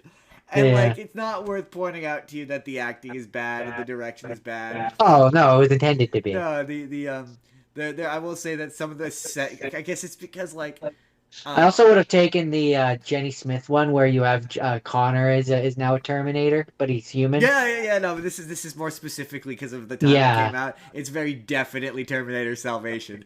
Like when I Google it, I'm like, this is just Terminator Salvation. When I was reading the Wikipedia article, I was like, yeah, no, that's specifically what this is. And they're referred to as like a plague on the industry, like nobody industry. But I'm like, what? I mean, other than yes, this is very definitely like ripping off all those things. But what differentiates this between being an homage to? Because it's just different enough that what stops me from being like, well, it's just an homage to the thing. It's not a rip off. What makes it a rip off? Or you could either it's just a parody of Transformers. Intent. Intent? Is that what separates it? Okay, that's fair. I would say intent. That's valid. No, that's a valid point. Because I'm like, yeah, what separates this from just being a parody? Like the CGI is bad. By the way, you barely see the robots, and when you do, they look like dog shit. Like it's bad. It's bad all around. Like for me, I think it's the delineation of what makes you a fan versus what makes you a person. What makes you just cashing in a paycheck to make money. Yeah. No, okay, that's valid. That's a valid point. Okay. Or what's the difference between you being Charlie who loves Willy Wonka's candy bars and maybe would like to know about the secrets because he's a genuine passion, like he really enjoys the product, or Slugworth who wants the same information so that he can then turn around and sell it. See, was Slugworth real? Or no, he was. I believe you find out he's fake, but the point still stands. No, but I mean, I know that the guy is disguised as Slugworth, but is Slugworth was he real? Was there really a Slugworth, and that just wasn't the Slugworth? Yeah, I think the implication, if I ever understood it, does Willy Wonka just own the Is he like the godfather of chocolate, and he just I think the implication is supposed to be that no, there is a real Slugworth, and he's pretending to be him. Pretending to be him. Okay, sorry. That's you brought up Slugworth. That's always been a question I've had. I've never actually. That's just my interpretation. I don't know if I'm right. Big Willy Wonka fans, let us know in the comments. But anyway. But yeah, no, this company they I guess they now exist as you accidentally play them because apparently according to Wikipedia they have a deal with Tubi to put their shit on Tubi for free. So they're clearly still like my memory of these movies is you skipped over them on your way to Transformers. Like it's like the idea is it tricks stupid people and your grandma into accident. It's the same concept as shovelware. Exactly. These are bad. If we were to go back in time to when DVDs were a thing, these are the ones that are in the dollar bill. Yeah, the dollar bin. Yeah, that like they're at the bottom. Yeah, they fill the bin. So when the movies end up in the real bin, there's enough other like bad movies that are in the real bin. So you can find the good movies, like the ones that are like 10 years old and are now $1 that are in there, and these are in there to pad out the rest of the space. Pretty well. So it pushes you towards those other actual movies that they're trying to sell. It's so when you're walking along, when DVDs were a thing and you were in Roger's Video, you'd walk along. I mean, I can remember where it was. It was in the corner, but I can remember where it was in my shelf on Roger's Video. You'd like, it was there to get your grandma or your aunt or your uncle who was like the kids. It's like the movie equivalent to Wii Shovelware, where you're like the kids like the B movie. They're sure to like the B movie game. Same. Well, this is a trans. What do they like? The Transmorphers. The Transmorphers. Right? No, yeah, they like the Transmorphers. They have like 10 of them. I will Grandma. Give it this. It's Transformers. Oh, well, maybe you'll like this anyway. You should give it a try. It's not. I mean, look, it was not the worst thing I watched this week, and other than the fact that it's hot garbage, it's not even fun hot garbage. It's just hot garbage. But it's not even like the worst Asylum movie I've ever seen. That's still pretty comfortably Jailbait. God, I'm gonna probably end up watching Jailbait for the show one of these weeks. Try to find a way to dance around what makes that movie awful. That's still pretty comfortably the worst Asylum movie I've seen. Yeah, they made a bunch of. I think I might have had you watch. They made one called Celebrity Sex Tape. There was one they made. I can't remember what it's called, but they made a bunch of really shitty, subpar MILF. They made one called MILF. Terrible, just terrible R-rated. Like somebody was like, I can do American Pie, but worse. Yeah. Schlock. Yeah, it's just absolute slop. Yeah. So yeah. I said schlock, but same idea. Same idea. Yeah. No, bad. Anyway, that is. What did I say? Transmorphers. Robots in disguise. So, okay. I didn't fully intend this to be kind of a theme this week, but it's not the theme. But what kind of ended up being an underlying a thing that kept happening is young child, usually boy, meets thing that adults see as monster, but ends up befriending it. That's in a few movies that I watched this week. First one that I watched was The Water Horse, Legend of the Deep. So Cold Nose version. Boy finds egg. Boy hatches egg. Boy hatches seahorse. Or water horse. Sorry, not seahorse. Water horse. Which is loosely the one in this movie is loosely based on the Celtic water horse, which is also known as a kelpie. But in this version, it ends up you end up finding out that it grows into the Loch Ness monster. I knew it. I knew this was a Loch Ness monster movie. I fucking knew it. But you were like, no, it's not a Loch Ness monster movie. I'm like 75% sure this is a Loch Ness monster movie. Well, I mean, the point isn't specifically that it's the Loch Ness monster. That's kind of it's more my point. It's a movie about a creature. It's not necessarily. Yeah. Anyways, some would argue that it is the point, but anyways, it's just the number one thing I remembered about it was this is definitely a Loch Ness monster movie. I liked it. I thought it was fun. I thought that it looked like it was like family friendly, heartwarming string pulling. Yeah, that's kind of what I would call it. You think the animal dies? There's a certain point midway through where you think the animal dies. There's an all lost moment. It survives. Everyone's a little sad. And... In this movie, not so much that kind of. It's more a moment where you think it's gone wild. Oh, okay. Yeah, no, it's okay. Different cliche, same different cliche, same idea. Same book, different cliche. Yeah. Yeah, and it's funny enough. Speaking of books, this was based on a book Yes, that I called know. the Water Horse. Hmm. But yeah, no, so it's cute. Like there's a moment where like he's out in the water with the like adult version of the Water Horse. Who it has a name. I don't remember what it was. Anyways, not the point. Um, and you get some scenes where like it's he's riding it under the water, and it's really pretty and it's really cute. This takes place. It's supposed to take place during That makes sense. 1942 during World War II. So a big thing in this is that his mother is the caretaker for this big mansion that they live in. So him and his sister also live there with her. His dad went off to war. His dad was the groundskeeper for the estate, or yeah, I think it was groundskeeper. And his dad goes off to war, and so he thinks his dad is still coming home. Oh no! Oh, that's upsetting. But you find out at a certain point when his mom hires a new caretaker, who then goes to move into his the shop that his dad used to work out of, and the kid is obviously upset, but he's also discovered the magical water horse that he's been raising in there, and he doesn't want him to find him. It, See, whatever. see, see. Um, The thing is, Jordan.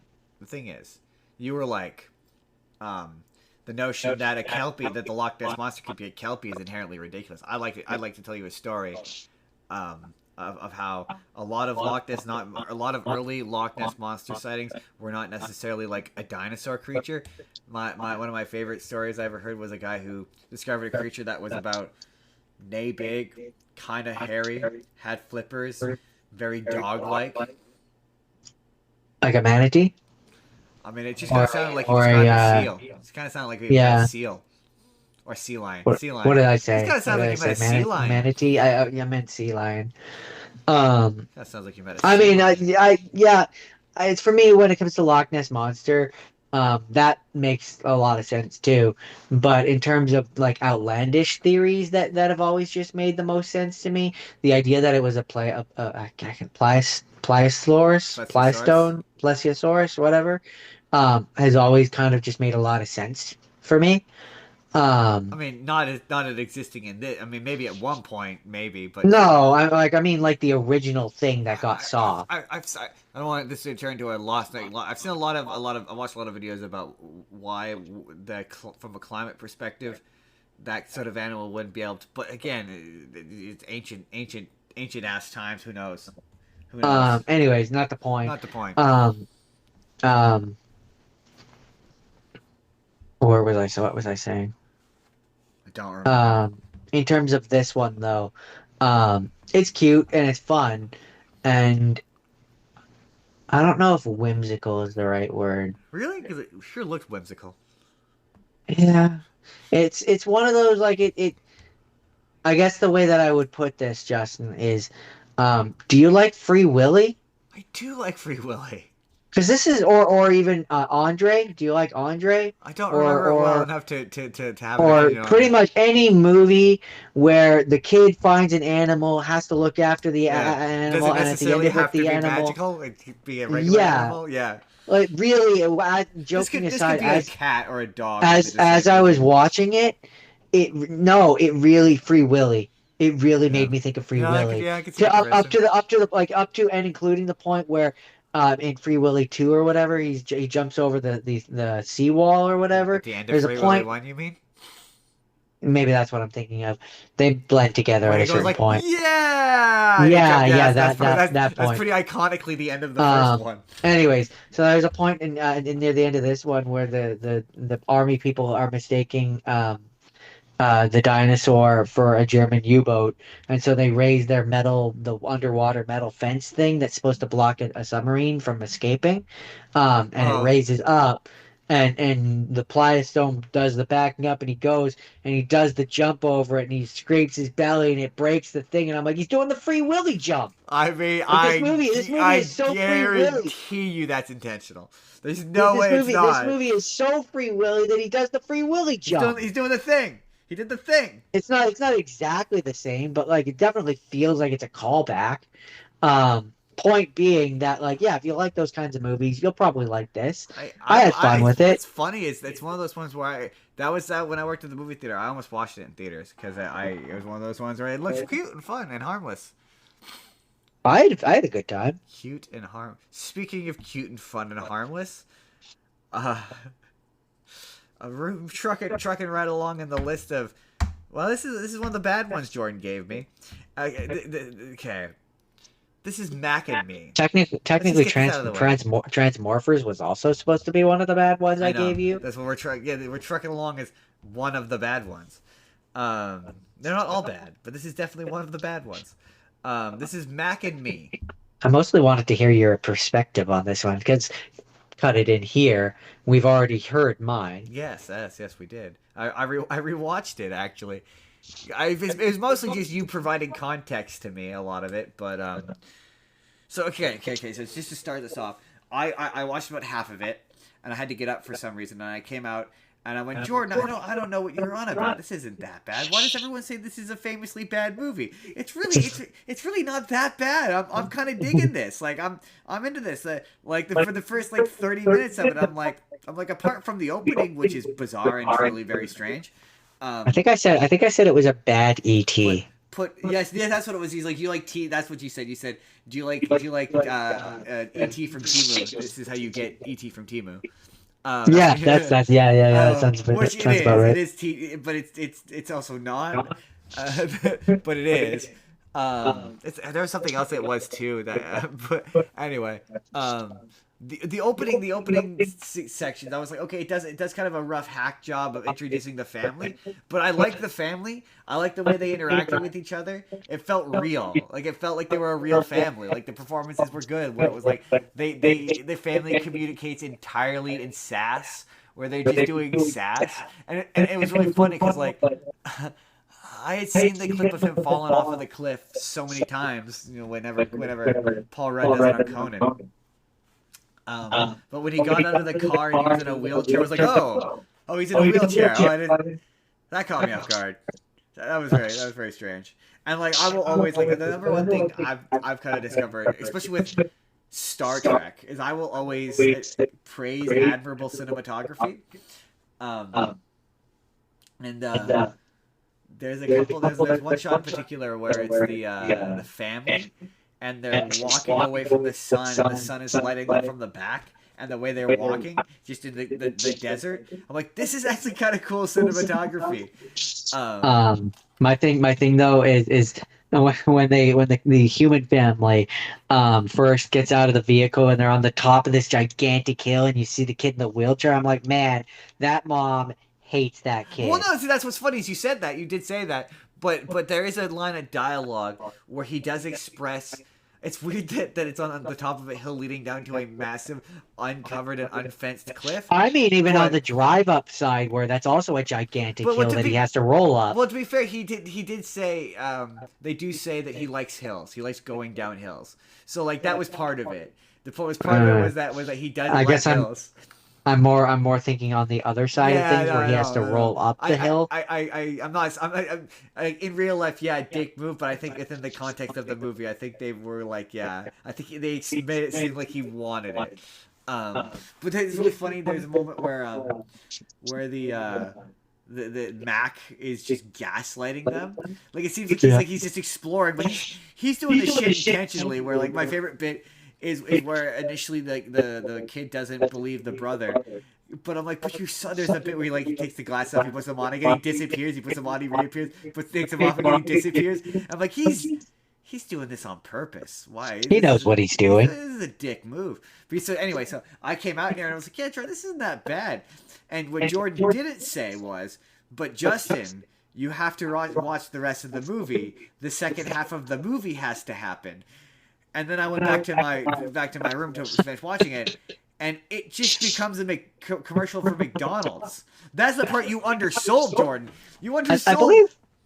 I believe when I watched it the first time, I did take a video of that scene and be like, "What is happening?" I think I don't specifically remember you doing that, but like I could believe that you did because like you said in your bit you're like yeah a part of it Ronald McDonald shows up as a character, and He's part just of it just dancing in the background. part of it you said he was uh doing something, but he's filling balloons. But yeah, you're like the part of this just takes place at a McDonald's, and I'm like, no, it legit just becomes a commercial for McDonald's, like just full on with like a flash mob and people are just there's a big massive musical number with choreography, and I was like, you think they like got together beforehand and They got paid extra to do the choreography. because the movie tries to frame it by being like they're at a dance competition, but they're all so specifically and intricately choreographed together. I'm like, that's not. They're dancing together. They didn't. That's not a competition. I fear you people you people who made Mac and Me don't know what a competition is, because that wasn't a competition. That was a highly executed and choreographed dance number. Also, I can confirm it's not what working at McDonald's is like. It's not. I mean, that's not what working at Also, different McDonald's is like. no, Jordan. It's a fake McDonald's. It's not a real McDonald's. I googled it, Jordan. It's apparently it's a McDonald's that they shoot all the McDonald's commercials at. So it was literally a McDonald's commercial. And then the weirdest part of this is like you're like it's like Timu Et, and I'm like yes it's Timu Et until you introduce the family. Mac and Me's family, who it just keeps. First of all, the movie opens with them in like a 2 to 3 minute non-dialogue scene where none of them talk; they just whistle. And so in order to communicate that Mac's mouth looks like I described it as a puckered butthole. He just looks like that. And there's an exceptionally long opening sequence of the family digging for something. And I guess it's a liquid that tastes like Coca-Cola, which is why he likes Coca-Cola. But it keeps Product placement. Hashtag product placement. It keeps cutting back to this family in increasingly depressing situations. Of like they're just lying on the ground, rolling around in these ridiculous costumes, dying. It's super weird and unusually depressing. But there ends up being this whole back half misunderstanding thing between them and the government, and then the movie just ends with the scene from Short Circuit 2. Yeah, it has the same ending where they all get citizenship and they're all now just citizens and they can drive around. They can just drive a car, and there's no explanation given for it. I told you it was a weird ending. It's so weird. It is. It's very weird. Like, and what's weird is it sets up for a sequel because they thought they were gonna get a sequel. They were bold. And I couldn't confirm. I couldn't find any confirmation as to if this actually happened. But allegedly, this movie began. And okay, from what I read, McDonald's denies the fact that they paid for this. Apparently, there was accusations that McDonald's funded this movie, and McDonald's denies it for some reason. But apparently, this began as the idea, and the idea was that they were going to make this movie, and they were going to put all of the proceeds towards Ronald McDonald House. And as someone who was personally affected by that charity, in a way, if the profits of the very little profits of this movie went to Ronald McDonald House, I'd be okay with this terrible movie. I honestly don't think it's as bad as everyone makes it out to be. For the most part, the fact that it becomes a McDonald's commercial is very, very strange. It's very strange. It's not the worst thing I watched this week. That's Mac and Me.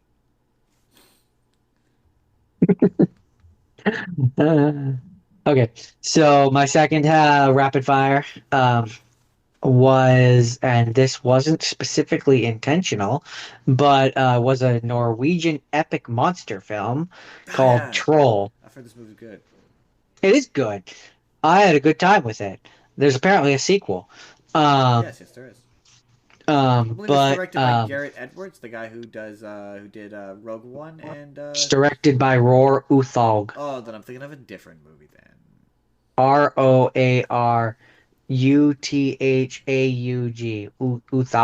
Uthaug. I'm thinking of a different movie. It's written by Espen Auken. Anyways, um, yeah, no, this is a very Norwegian movie. Um, How's a movie a very Norwegian movie? Takes place in Norway. Its language that they speak is Norwegian. It's dubbed in English, but the movie, as far as I can tell, it actually takes place in Norway. Yeah, that I knew. Yeah, it's based on a lot of Norwegian mythology. It's where Yeah. it's the And it's and it's weird because it's the Norwegian government. So like it's very much a plot point where they're like, okay, so we have missiles we can use on it that technically we're not supposed to have. We've purchased them in a less than legal manner, but you, the Norway government, who, if I know Norway as I do, I'm pretty sure are famously known for being peaceful. I Um, honestly don't know. I don't know a ton about Norway. um, they, uh, I just know that it's a thing where they're like, Governor, we have these missiles, and it's a thing in the movie. Them having them is Huh? not a normal Is it in thing. English? It's in English, but it's dubbed. Oh, so So that there's tells me there's there must be a it's Norwegian version then.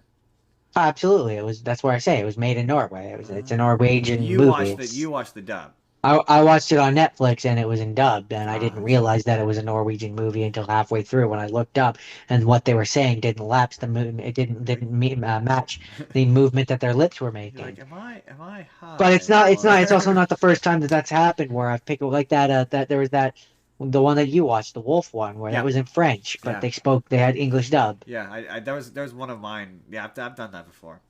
A And then, similar so a lot scenario of times here. I'll get about 5 or 6, or I'll watch it for a few minutes and I'll be like, is it worth the effort of attempting to find the actual natural language version of this? I've done that a few times, and then I usually just end Um, up watching the dub anyway. but so yeah, the idea in this is basically um there's constructions or whatever that have been or mining, I think it is, who have been digging into this mountain.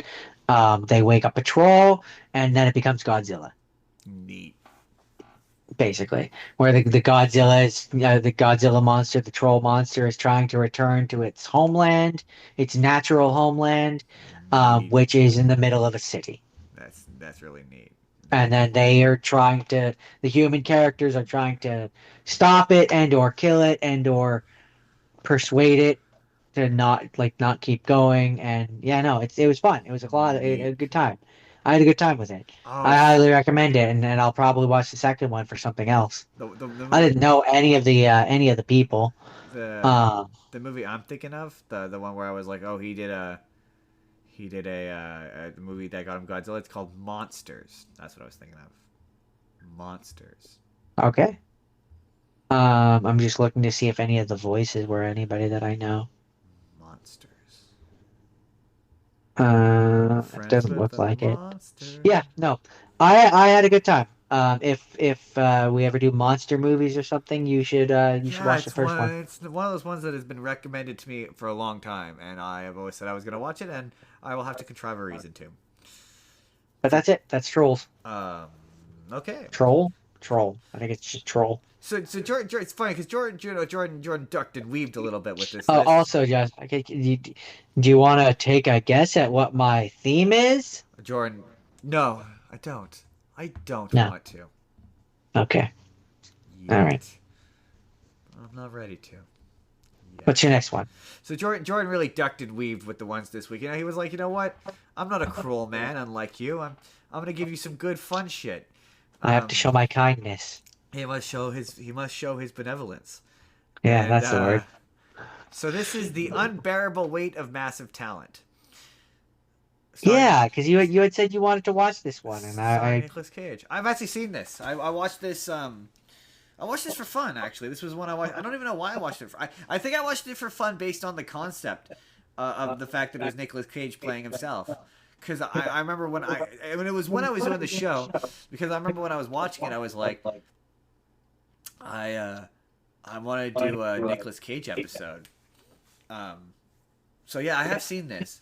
The big thing about movies like this is when you have a famous actor playing themselves. Number one, it's very apparent and I know this to be true because anecdotally, Nicolas Cage turned this down like 3-4 times. He refused to do it because I seem to recall seeing a clip of, I don't remember the exact reason why, but I think it was something to do with not wanting to be a narcissist.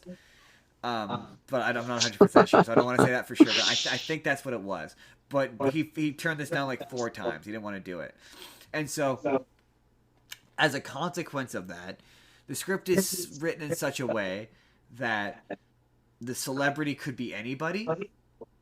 It's not specifically written to be Nick Cage, so it makes parts of the movie kind of distracting, where it's just like, yeah, this could be a fictional celebrity in a fictional world, and it kind of has that problem of like, okay, wait, so Nicolas Cage exists, and his filmography exists up to and including at the very least Cruise 2, because one of the people mentions the Cruise 2 as one of his movies, and so like you've got Neil Patrick Harris is in this as his agent. You've got Pedro Pascal as his love interest. That's a joke. As his friend, as the main guy, and you've got Ike Barinholtz as one of the CIA agents. So you're telling me that all 3 of these people, like this guy, that there's a Hollywood agent in Hollywood that just happens to look identical to Neil Patrick Harris? That pulls me out of movies like this. We're like, wait, so is there a guy out there who looks? Does this guy look like Pedro Pascal, or is it like, am I just seeing him as Pedro Pascal? Like, it pulls me out of it. Especially when you're like, okay, if you're to be like, oh, he's Nicolas Cage, but he makes fictional movies, and the movies you're saying are fictional, but like there's multiple references to like Con Air. The version of him that he talks to, Little Nicky, is specifically based on a talk show appearance that he did. And so, yeah, that kind of stuff. That's not to say, that all having been said, that this movie isn't very, very funny. Like, it's a very, very funny movie, and Nicolas Cage is really great in it. Pedro Pascal is hilarious. He's so funny. He's so good in this. Him and Nick Cage have this really great chemistry. The action's good. It's a fun movie. It's very, very fun. I cannot think of anything to say about it beyond that. That was it. Insert whatever I said here. I can't remember what you said. I don't even remember what you watched it for. I just know that I did. It's part of the problem is we haven't been writing down the movies we watched the entire time. So there's a lot of times where I can never figure out. I'm like, I know I talked about it for the show, but I don't remember which episode it was. That's it. That's the unbearable weight of massive talent. Ding. Right. I understand. So, following on that trend of movies which take you to a far-off place which is not in America, for a young child to become friends with what some would perceive as a mythological creature, we have Chupa. Chupa. Where Louie!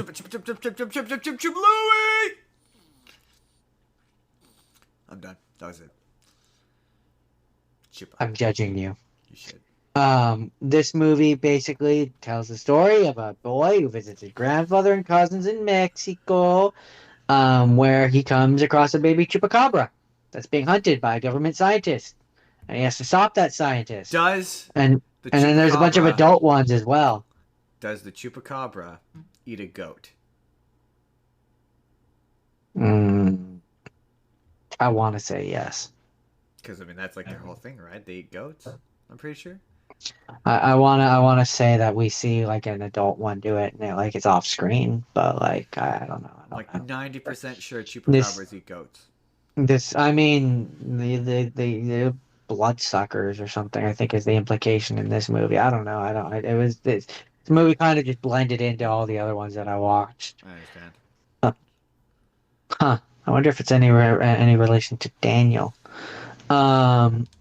Radcliffe. There's a person who this was produced by who is called Mark Radcliffe, and it looks like the name is spelled the same way, and I just don't know. But no, this was kind of cool because yeah, I mean, after having watched the Water Horse, this really did just feel like um a version of that movie, but with a different culture.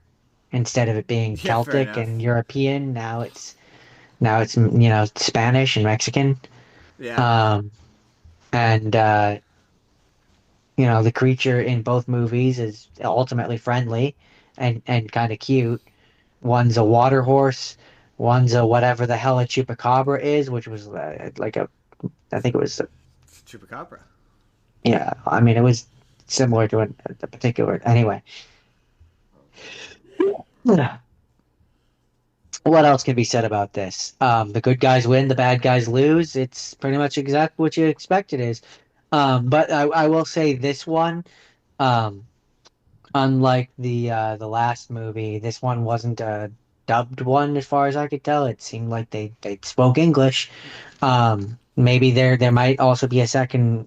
Looking at this, it says there's a Spanish, like it's, but I don't know if it's like they dubbed over or if they did like a separate version where they spoke Spanish I thought there was for a, the from for what I the entire saw, thing. there was an extended sequence where they were talking about one particular band for a very long time.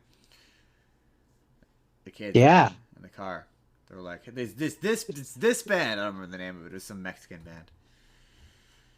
All I know is that it was a fun movie, smaller cast, and I had a good time with it. I don't know about you, but I had a Uh, good time with it. that's fair. That's fair. That's Chupa. You want to talk about having a Uh, bad time, Jordan? no, Good segue. only if it's you. Jordan, this is a movie. This next movie is a movie about having a very bad time. He's having a bad trip. I think this movie's called Evil Bong, He's having a bad trip. and dude, I got very little on this. I don't even know what it is. It's a horror I movie, figured it I was gonna be guess. like I figured it was gonna be like a stoner comedy horror movie. Yeah, That was it's my theory. pretty much it. It's about a guy who buys a bong And it tries to murder him. and every time you smoke from it, it pulls you inside of it, and it traps you in Bong World, which is just kind of Wrong a. world. And while you're in Bong World, it tries to seduce you with its naked ladies, and then the naked ladies That doesn't sound so bad. kill you, Oh, that sounds really bad. trapping your soul in the evil bong for all eternity. Oh, see, that doesn't sound like a good trip. Because there's a moment where they find him in the real world and he's dead, but then when he goes back into the evil bong world, he's alive. And there's a main guy. He moves in with there are a bunch of stoners, and he's like, "Don't smoke from the evil bong." And they're like, "We can't help it. We need to smoke from the evil bong." And then Does he get 3 wishes? the Tommy Chung shows up, and it turns out that he's the original owner of the evil bong. So he doesn't get three But wishes. no, but his wife wanted him to give it away, which is why he gave it away. And they defeat the evil bong, but Tommy Chung becomes king of Bong World. And And like, then he gets his 3 wishes. no, there's no three wishes. Uh, It's just not, it wasn't a very good movie, Jordan. It's just it's it sounds pretty funny to me. but also they made a bunch of them, like multiple sequels, like more than So one it's sequel.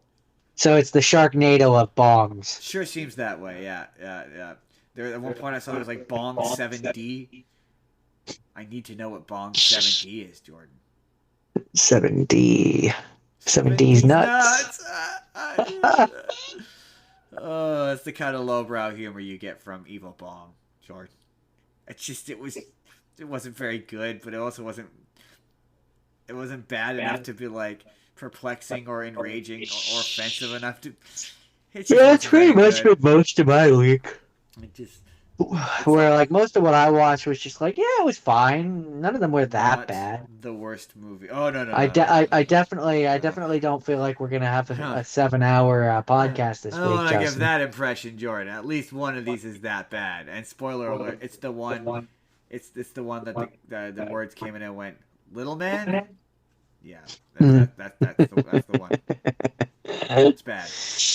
Yes. Honestly, we're gonna end on a high. We're gonna end on a surprising note that may surprise you. Yes. Yes. Yes. Okay. That's what he So told me. then I suppose we should move on to the last unicorn. Man, that man he really want. God, I can't say that. This is a family friendly movie. He wants to have That sex. man transformed a person into a human so that he could have carnal relations with her. That man definitely wants to have. No. See, the thing is, he wanted to have carnal relations with the horse when it was a horse, but he It knew was a that. Hold no. on. It was a unicorn. Okay, I'm sorry. I'm sorry. A horse She with. gets very upset when you refer to her as a I'm sorry. horse. I'm sorry. The horse with a horn. Jordan, he very much wanted to have carnal relations with the unicorn when she was a unicorn, but had to turn the the unicorn into a person in order for it to be socially accepted. I mean, yeah. At least he waited until she was human. He was attracted to the horse, is what I'm saying, Jordan. I have no comment. This is the last unicorn. This was I have friends animated who would by be the horrified to hear me this say that. this was animated by the people that made the Lord of the Rings and the Yeah, Hobbit. By the way, I looked it up. it's a Ralph Bakshi movie, right? It's one of his few. It's directed and produced by Arthur Rankin Jr. Oh and Jules Bass. Rankin Bass. Yeah, but I'm pretty sure they, sorry, not. Yeah, Rankin Bass. Not It yeah. was it was produced by Rankin Bass Productions for ITC Entertainment It didn't. and was animated by Topcraft. Topcraft is who did the Lord of the Rings. Isn't the person who directed it though? Isn't it Ralph Bakshi? Pretty sure. It says it's directed by Arthur Rankin Jr. and Jules Oh, Bass. okay, never mind then. I might be conflating my animation teams then. My animation people. Never mind. This is a Rankin Bass thing. That makes sense. But yeah. It's one of those ones they keep threatening to remake like every 5 years. There's another threat of they're looking at remaking The Last Unicorn, and I'm like, this is a very firmly 1980s thing. I don't see a world where you Yeah, can I ever remake don't. this. My thing with this movie is it was very esoteric. Yeah. I think is the word I would use. It's the same. Honestly, this is really the. And I don't know if that's the correct to word. He-Man, but no, yeah, it's more like it's more about its imagery than it is about. Yeah, yeah, it's very simple. I don't even think it's that long, right? It's only like an hour and a half, not even an hour and a half, barely. 93 minutes. Yeah. I have friends who really like this movie. They insisted I watch it, and they're like, "This was so scary when we were kids," and I just remember just not really doing. I could see how it would be intimidating for kids, mostly because the animation would horrify me as a kid. Yeah. It's definitely not one of those like. It's more concerned with being a movie than it is being a movie for kids. Even though I'm pretty sure this is based on a kid's book. Pretty sure. I assume it's a kid's book. I just know that it's based on a 1968 novel of the same title. Yeah, so maybe not kids book, but book definitely. I know it was based on a book. Yeah, I mean it's a 1980s kids movie, if you want to call it that. And everything that implies. So it's traumatizing in a lot of ways. Yeah. It really, and if we're going that route of comparing it to things like that, in a lot of ways, it reminds me of Land Before Time or like, Okay, yeah, that paints a picture. Yeah, Land Before Time is really the strongest one that comes to mind, where like, it's pretty. The animation is pretty, especially for the time, knowing it's hand drawn. Yeah. And like. But like in terms of sheer story, I don't think a lot happens. No, it doesn't. It's very personally not a ton. It's not a complicated movie, by any means. It's one of those ones where if you remade it today, it'd have to have jokes, and it would make it not work. If you remade it today, they do it in live action, and they would cut out half of what this made this movie what it is, which is its beautiful animation. Yeah, or they do a cheaply animated movie version of it. Yeah, no. In today's modern day, everything that's being remade from original animation is being remade in live action. It would just be live action. Live action is cheaper than animation. I mean, especially when she turns into a girl. I mean, yeah, which is like half the movie. That's why I say live action would be cheaper for them. Just do a CGI Um, unicorn. but yeah. Oh, really? Oh, I didn't. No, maybe I did know that. Maybe I did realize that. Um, this movie has a lot of people that people would know. Jeff Bridges was in this movie. Jeff Bridges. Yeah, he's the Angela Lansbury was in this movie, and Jeff Bridges is the the one wizard. that I did recognize, Christopher Lee. Yeah, Jeff Bridges is the wizard. He's the main guy. I'm pretty sure. I'm like 75% sure. Troy, is that it for the last unicorn? Do you have anything more about the last unicorn? No, Jeff Bridges is not the stupid bumbling wizard. That would be Alan Arkin. The person who Jeff Bridges is the prince. Oh, Troy, is that it? That is it. Oh, the king. Yeah, the king is Christopher Lee. That makes sense. Yeah. The King and I. Yeah, that's the last unicorn. It was fine. Okay. So. I don't even know what I would say is the worst one that I watched this to. No, I mean, I know technically which one is, but I still like it. It is definitely this one, Jordan. This is a movie called Little Man. It starring, written, and directed by multiple Wayans brothers. It made me go, Jordan, I don't think the Wayans brothers were ever funny. Just before I jump into Little Man, you know what? Run the trailer for Little Man. Play it. Just play it. It's bad. It's bad, you guys. No, it's funny because just before we get into Little Man, we've already kind of said this about Scary Movie, but I've seen a lot of people who are acting surprised that the Scary Movie is just, hey, reference, hey, thing. And I'm like, yeah, that's always what those movies were. Like, those movies didn't change, we did. We grew up. Yeah, we all grew up and got over them. Like, yeah, they didn't change, we did. And so when I was watching this, I was like, yeah, maybe they were never funny? What's wild is like, the crazy, okay. When I was reading about this, it said it was...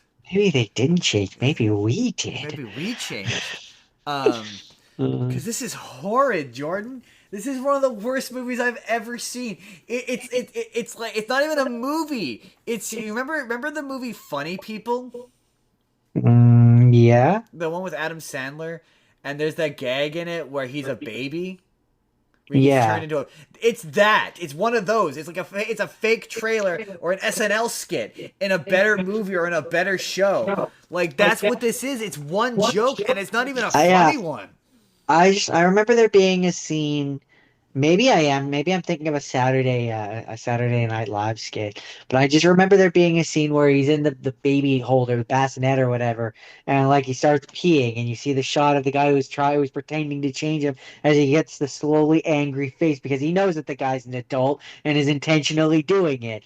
And that's what I remember. No, because the people he winds up with don't know that he's an adult until the end. They find out he's an adult at the end. I might be thinking of a Saturday Night Live. You might be thinking of a Saturday Night Live skit, or all that, or one of the stupid kid ones versions of it that we saw. But when I was reading about this, it said it was based on something. Like, it was, and I was like, oh, it's based on a movie. Oh, that's weird. And you click on it, and it says it's loosely. What was it? It was a Looney Tunes cartoon. It's loosely based on a Looney Tunes cartoon, where there's a mob boss who looks like a baby, and I'm like, the connection feels tenuous at best. Okay, for those of you who have never seen Little Man, it is about a bank robber who, fresh out of prison, who is a bank robber who is a little person.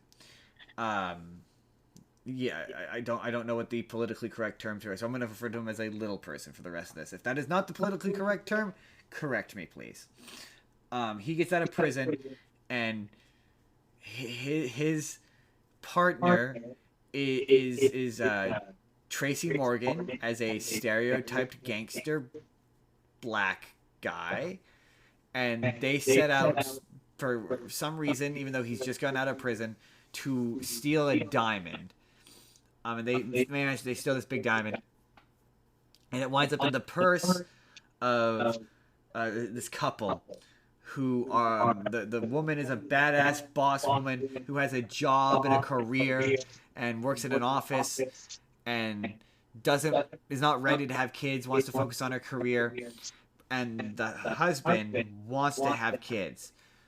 The diamond winds up in her purse, and he pretends to be a baby that has been left on their doorstep, like abandoned, in order to get this diamond.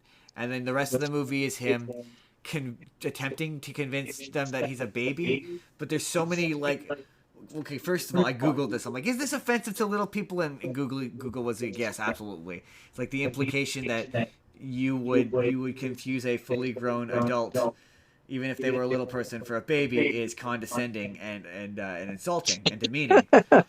Yeah, of course it is. But there's, I also, another thing I realized when watching the movie is I think the Wayans brothers are conservative, like right-wing conservatives, because like this movie is unusually conservative.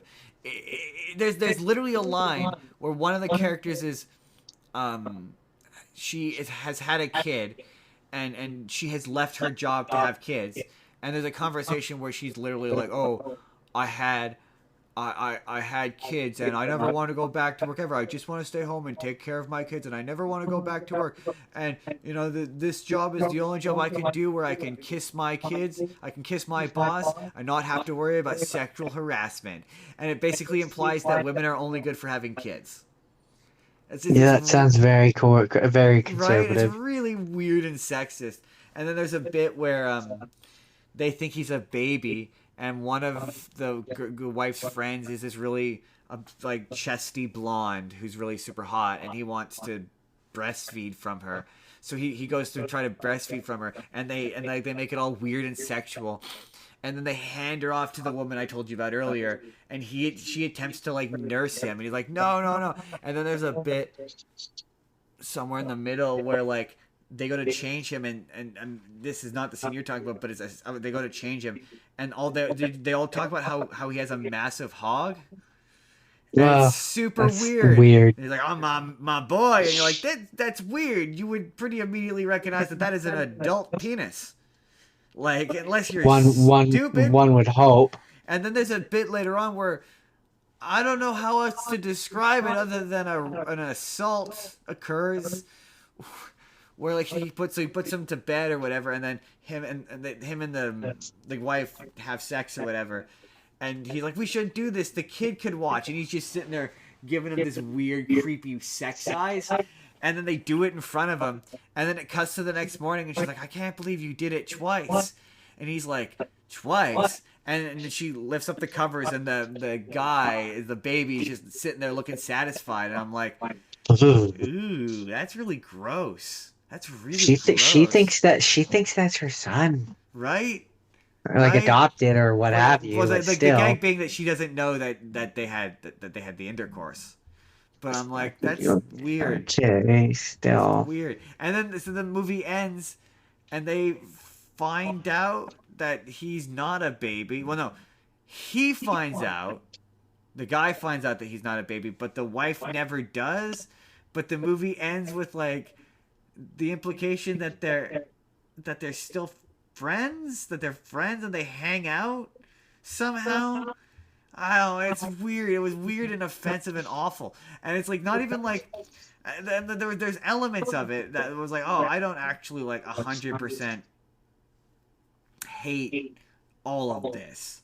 Like the idea of having it, not necessarily that he's a little person pretending to be a baby. That part of it's offensive. But if he were like an actual kid, and it was like the kid has to move in and try to decide morally whether or not he wants to rip these people off or whatever, and that premise I don't necessarily 100% hate. Like that kind of works for me, but CGIing Marlon, that's the worst part of it. Is it's not even like because there's a body and then they've CGI'd Marlon Wayans' face on top of it, and it's like you didn't even get like an actual black like little person who's a kid who could, or like who's an adult who could play this character. Like you CGI'd Marlon Wayans' face over it. It's awful. Like they should have brought in an actual little person to play this character, and then Marlon Wayans, he could have been the Tracy Morgan character. Like, and then he still at the very least gets to be involved. Terrible, terrible movie. I was offended. I was like, this is offensive. This is offensive, and it's not even like I saw. We keep talking about this, but like, it's the absolute truth. Like, if you're gonna be offensive, at least be funny. And it's not. It's just not funny. It's just not funny. And to be fair, I think this has a 0% on Rotten Tomatoes. It's one of the most critically panned movies of all time. Words came in and went, "Is that Little Man? Hell nah." And they're right. Hell nah. Hell nah. So you feel like you've been sufficiently punished? Yeah, that was the worst it got, Jordan. No, yeah, that was probably the worst it got. The Ridiculous Six is bad, but it's Adam Not Sandler. offensive, Man. No, it's offensive.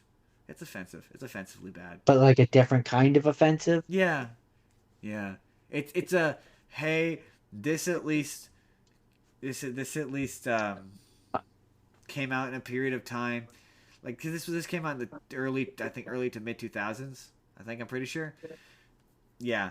So that was just that era of you made shit fucking awful movies like this. Like this is just the era of this kind of movie. The Ridiculous Six doesn't get passed because it came out in 2015, 2017, and it's too recently to think you can get away with doing the stuff it thinks it can get away with. Here's the hint, Jordan. No, If Tarantino's it up. We'll wait. I will say, Adam Sandler and Johnny Depp have something in common, and you'll be surprised by what it is. Those who know. That's it. That's Little Man. God awful, Jordan. Just bad. Just not very good. Okay, my next It's my bad. last- You should feel bad. my last rapid fire will be very rapid. I watched it was a straight to DVD 2008 Tinkerbell movie. And Are we about to say the phrase for what it is?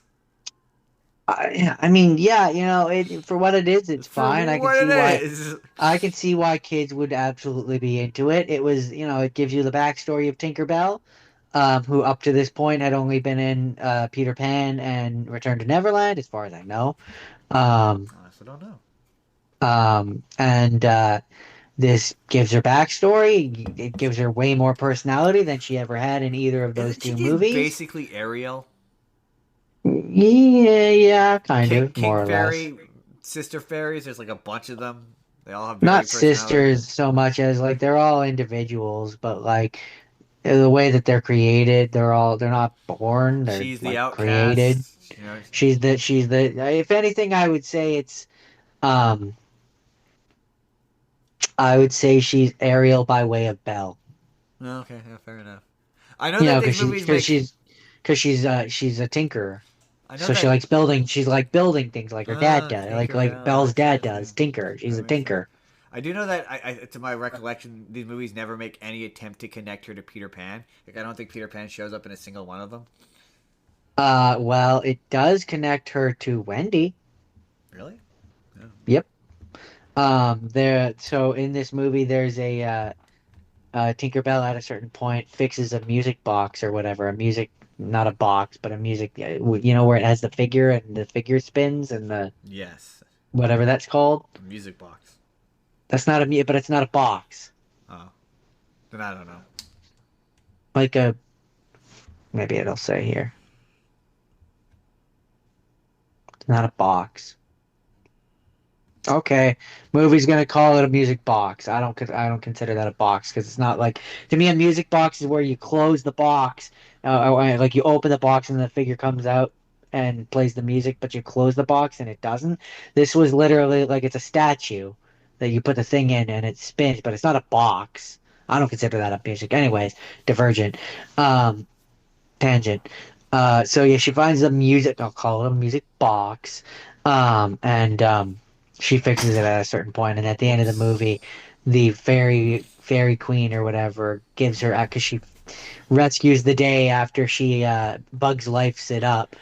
Um, and so she's allowed to go to the mainland with the rest of the fairies because normally Tinkers aren't, and because she's under the mission to return the music box to the person it came from, and the person she returns it to, who doesn't like meet her, but she leaves it there for her to find, is Wendy Darling, and she's like little girl Wendy. Wendy, even more little girl than she is in the movie. Well, that's But yeah, pretty neat. it's Wendy Darling. This is implied to be, um, presumably anyway. This is a prequel to the Peter Pan stories because she doesn't know she's born here, so she doesn't know Peter Pan. So clearly, this has to have come before Peter Pan. But Wendy's a little girl, so who knows? Who can But say? there are sequels to this, as far as I can tell. The movie doesn't really. It kind of just stops. Um, and yeah, the movie ends with the narrator Booklet. being like, when lost toys are found or a broken clock starts to work, it means that one special fairy might be near, and that's Tinkerbell because she works with the human stuff. I understand. I see what you're getting That's it. at. It's rapid. Oh yeah, also it's in 3D because this is 2008, so this was at that point in time where they were like afraid to do traditional animation and we're doing 3D. We can do it cheap in 3D. Yeah, that's my last Do it. We rapid could fire. do it cheap. Can you guess what Uh, my topic is yet, Justin? no, I'm not ready. It's not time. It's not time to guess. You know what time? You know the time. It's good time to guess, Jordan. You know what I'm waiting for. So what's your first half scene? Well, you know what? I figure Jordan because I messed up and I one of my half scenes I actually hadn't seen. I'm just gonna switch. I'm gonna swap them around, and I'm gonna do my first technical half scene. It's not a half scene. It's the ridiculous six. Because I don't have a ton to say about this. Because this movie was very bad, Jordan. It's a parody. I saw. I think it was a review that kind of said something similar where it's a parody. It's supposed to be satire and a parody, but it pushes it too far into the era of we're just calling it a parody so we can do offensive shit kind of area where it's like I like allegedly initially the reports were hundreds of Native Americans, but it was later revealed to only be like four, but still, four Native Americans left the set of this movie because they were so offended. Um, but I guess Nick Nolte is a criminal, a old West criminal, and he finds Adam Sandler, who is Native American. No, he's not. I feel like you didn't. I feel like you didn't react big enough. I was busy shifting because I was getting more Try this again. comfortable. Adam Sandler shows up, and Adam Sandler is Native American. The fuck he is. No, I'm sorry. He's Jewish. Sorry, he's not. He's not Native American. He. In the context of the movie, is a white man. They very specifically say he's a white man, but he was raised by I can't remember the tribe, but he was raised by Native Americans. So that makes it okay for him to dress like one and wear brown face. Uh, okay.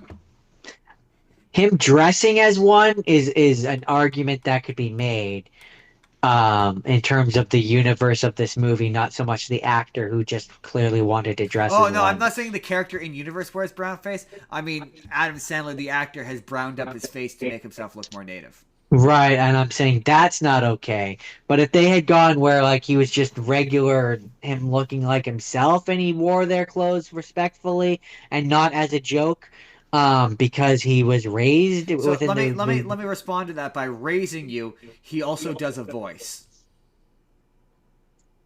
Again, no. If he was himself, normal, just being Adam Sandler, not doing a funny voice or wearing brown skin, and he was wearing respectfully wearing their clothes because he had been grown and raised to I'm be pretty part sure like at one one of point them. he wears a headdress, Jordan. And by just making it worse every single time. Again, if he's raised to be one of them, the outfit itself isn't I necessarily respect your trying, Jordan. You're trying, and isn't it's adorable. You have to isn't stop now. necessarily, Stop. Put it down, Jordan. but Put it down. it's Put it down. the other Jordan, Rob parts Schneider which is in this as a Mexican. okay, I give up. Jordan, I Jordan, quit. he's got a I donkey named I Burrow. I give up. Jordan, he's got a donkey named Burrow. Taylor Lautner is in this, Jordan, doing what I can only characterize as his best. Wait, are you still there, Jordan? Jordan, you have to come back now. I've given up. I don't want to repeat this. I don't want to say this more than once. Jordan Taylor Lautner is in this, doing what I can only characterize as his best Lenny from Of Mice and Men. Continue. Terry Crews. So the plot of this is Adam Sandler You goes. said this wasn't the worst one? No, because it reminded me a lot of You Don't Mess with the Zohan, where it's like I've never seen that. Basically in that Adam Sandler is an Iranian soldier, where it's like he's hyper competent, and that's the joke. And this is the same thing. He's doing like really bad CGI flips and shit. And the plot of it is that Nick Nolte is his dad, and they're trying to rescue him, so they have to get a bunch of money, and it goes through, and it turns out that Nick Nolte had a bunch of kids, and so they end up becoming a gang called the Ridiculous Six, and the gang is comprised of Taylor Lautner, Adam Sandler, Rob Schneider as the Mexican guy with the burro, Terry Crews is there as well as the brother, and like it's supposed to be a send up of bad stereotypes and racism in old Western movies. Like in an old Western movie you'd have a guy playing a native who is white, who is just playing a native. But like it's one of those scenarios where you become the thing you're making fun of. It pushes it too far. I honestly, at a point, he stops. He just wears a regular cowboy hat and a vest, and if he still talks like he's a Native American, like he's doing the fake Native American voice, and it's awful. But like he at least doesn't. He's not wearing like a bandana or whatever when he. But Rob Schneider is dressed up as a Mexican the whole movie, and he's a major character, and it's 2015, 16, 17, that era.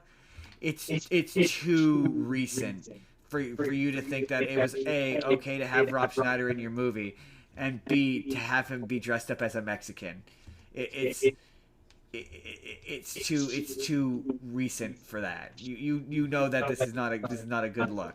It has 0% on Rotten Tomatoes, Jordan. So like it's bad in like a bad Adam Sandler movie is, but like, yeah, I don't know. One could maybe argue they're comparably bad, but I've personally found Little Men to be more offensive and more of an affront. I guess I don't know. Maybe it's because I already don't like westerns that I was already primed to not like this. I think they're different kinds of offensive. Right.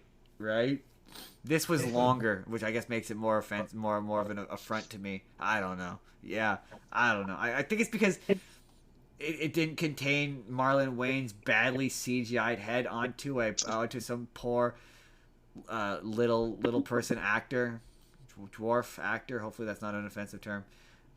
This was not. It just didn't. I'm pretty sure dwarf is an offensive term. Is dwarf an offensive term? Yeah, I think so. Okay, I think they prefer to be called humans, Justin. They have a term that their community would identify themselves as.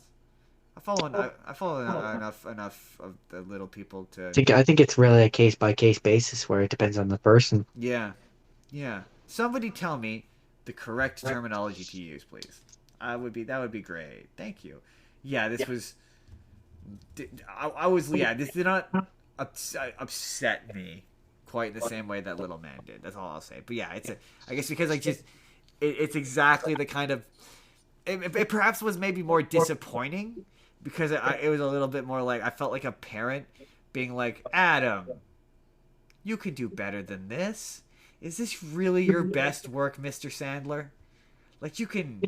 I've seen you. You did Uncut Gems. This was after he did Uncut Gems, which like he nearly got nominated for an Oscar for. I've seen you do that basketball movie on Netflix. Like I've seen Brooklyn Nine-Nine. I've seen Punch Drunk Love.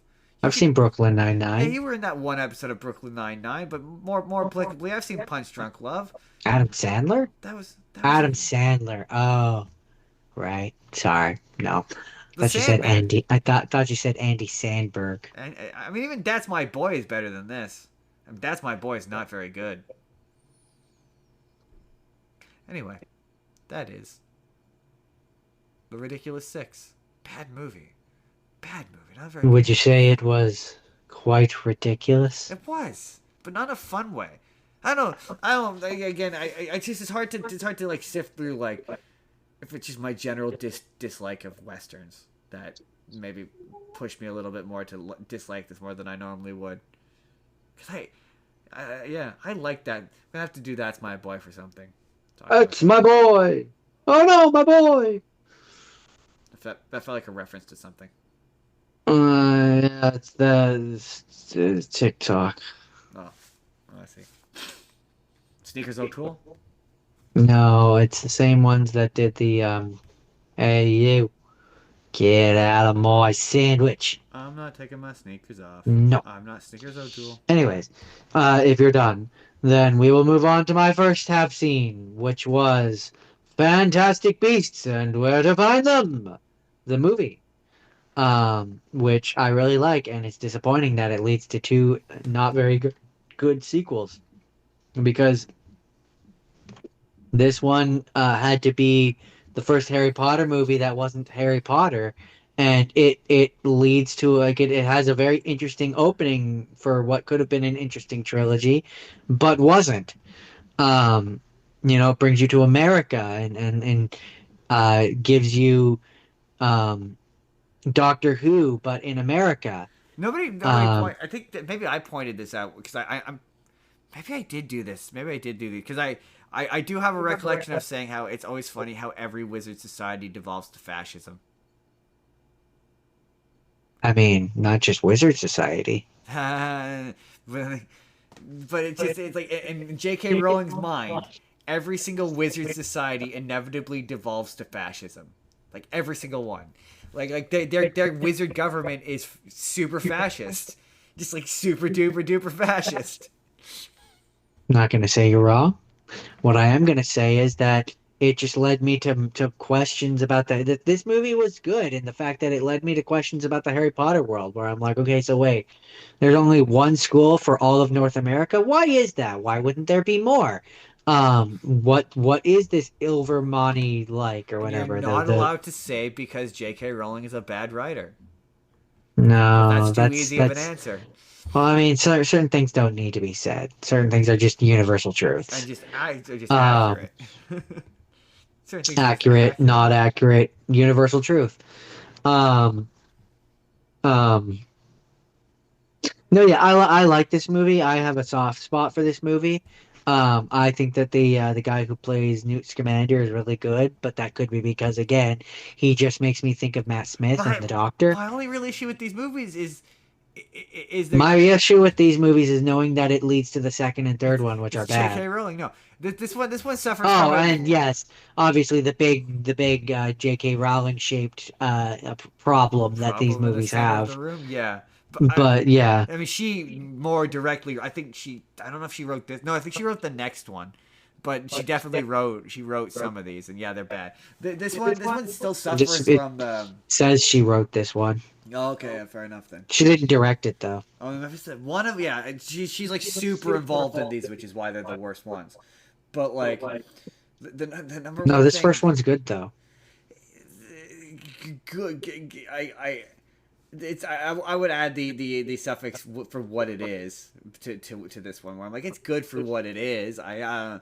Well, the reason why this one is superior, and I mean this is just demonstrably true, but the reason why this is superior to the second and third one is because this one is not tied to anything from the original No, ones. but it does. Yes, Galert Grindelwald or whatever is name dropped, and you find out that he's the guy at the end of it when he transforms magically into fucking Johnny what's Depp his out of name? nowhere. Johnny Depp out of nowhere. But no, otherwise, this movie is a self-contained story about about Doctor Who going to America and whimsically finding his magical creatures. It's less bad The than reason this new trilogy becomes bad is because it ties its horse to the fucking Dumbledore Grindelwald story. It does. It does. It's less bad than the next two. I will say that, but it still does. If this movie was entirely just it's Newt's commander, and he has to go and do a zoological help a magical animal, and he meets Dan Fogler, and it's just those two guys, and that's all it is. It would be a much better movie. It does hitch its wagon to that. It still does hitch its wagon to that Grindelwald shit. And there's a lot of all this stuff involving what's his face from the Flash. Ezra Miller. Yeah, Ezra Miller, all that stuff, and you just made it a solely like like the next ones are way worse for it, where it's like, yeah, it's two movies, it's all that shit, and then it's the majestic magical animal movie, and I do think you're right. It would be much better if it's just Doctor Who, but with wizards. I think that would have been a much better movie. If we had gotten a second movie where it's like, okay, now he's going and exploring other places in the world. Like, I would love to see wizards, but like in Africa, wizards in Australia, wizards like all these different places. Is really good as that character. He's great. He's just such a and like. He's not Harry Potter, and make that the point. Like that's the thing. These movies are so afraid to get away from being Harry Potter, and it's like, and that's where like a lot of universes are like that though, where it's like you're afraid to just exist in the universe you've created without that association to the thing. Like you're afraid to do that. So that's where I think this franchise is drags, and where its bad points are. Any problem that I have with this one, it extends from it's an asset also, of that part of it. The third one not being the worst one. I still remember the second one being the worst one by I don't remember the third one well enough. I've only watched it like once. Yeah, I remember the second one being the worst. I like this one. That's my ultimate summation. I don't dislike it. I cannot say as to what. Like I remember being. It was stupid. It's stupid successful though. So I remember coming out of it being like, okay. I mean, to be fair, this is when people still. It's hard with Harry Potter. It's hard because like my like of it is a little bit tainted by the fact that the creator. Yeah. Yeah. So, like.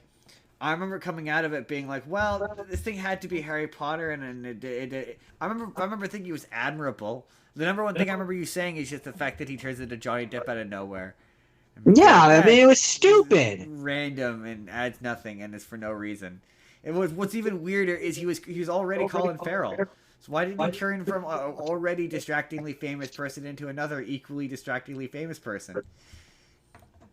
I couldn't tell you, man. At the very least, Colin Farrell has he's an Irish accent.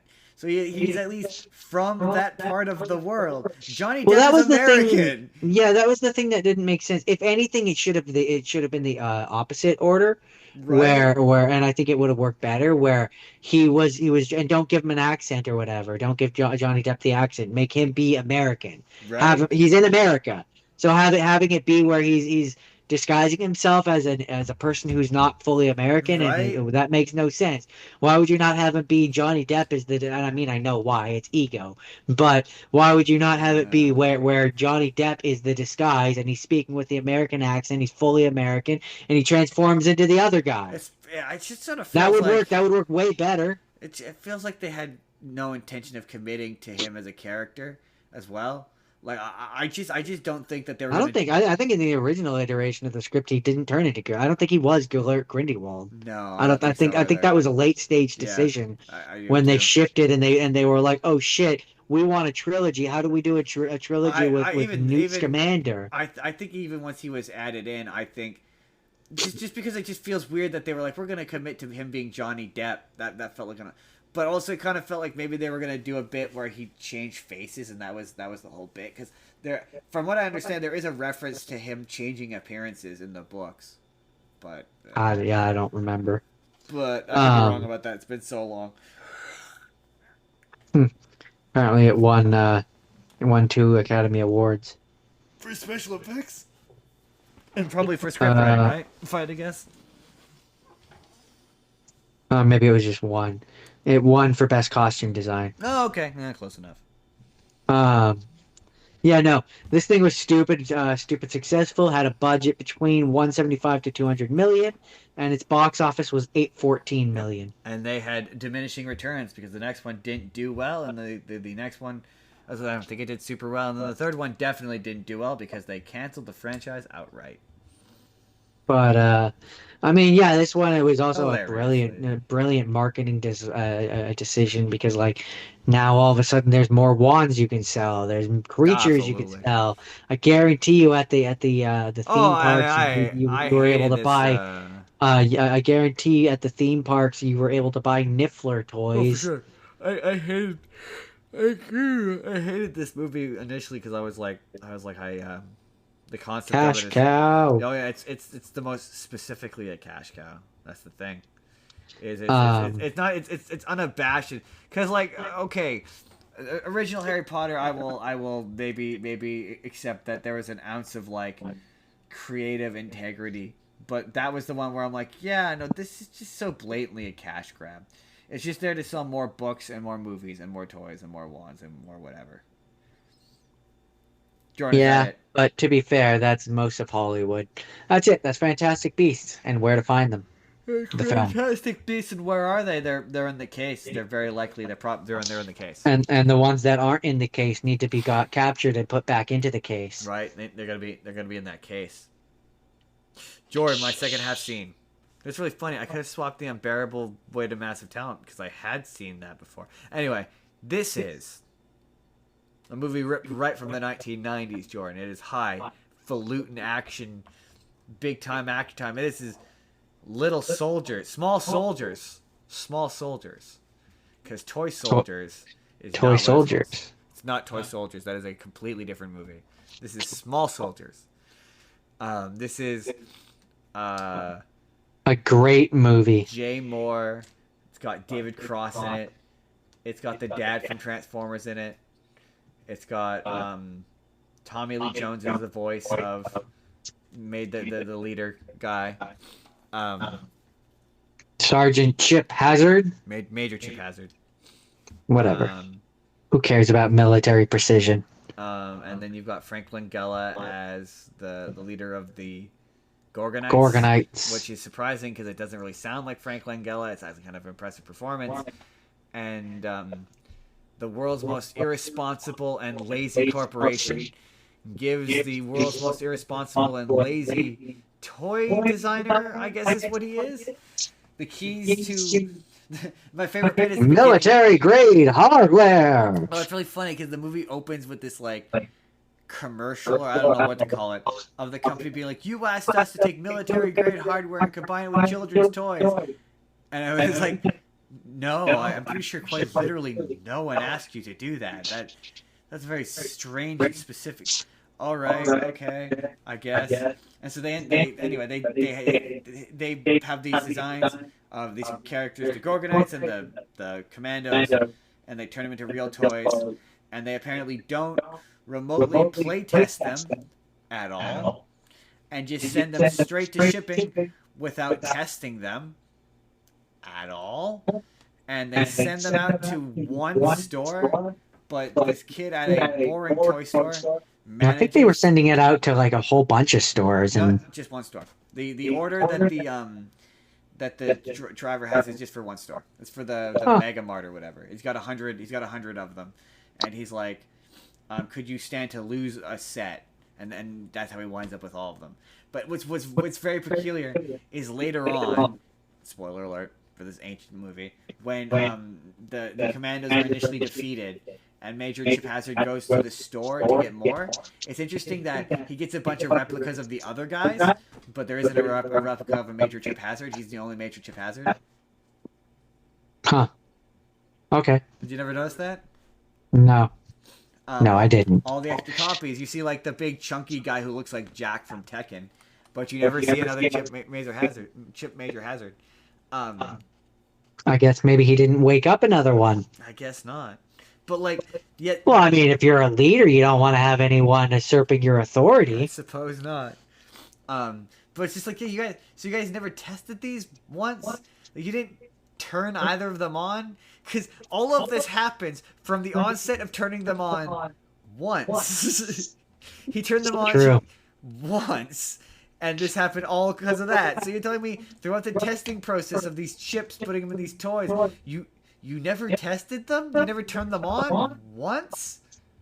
I mean, no. I mean, he seems like the type where he ordered it, and then the whole process automatically goes. But apparently, their company doesn't have toy quality assurance you bring kids into playtest. That's what you do when you make toys. I'm saying apparently their company does not have that apparently process. They do not do that. They're just that negligent.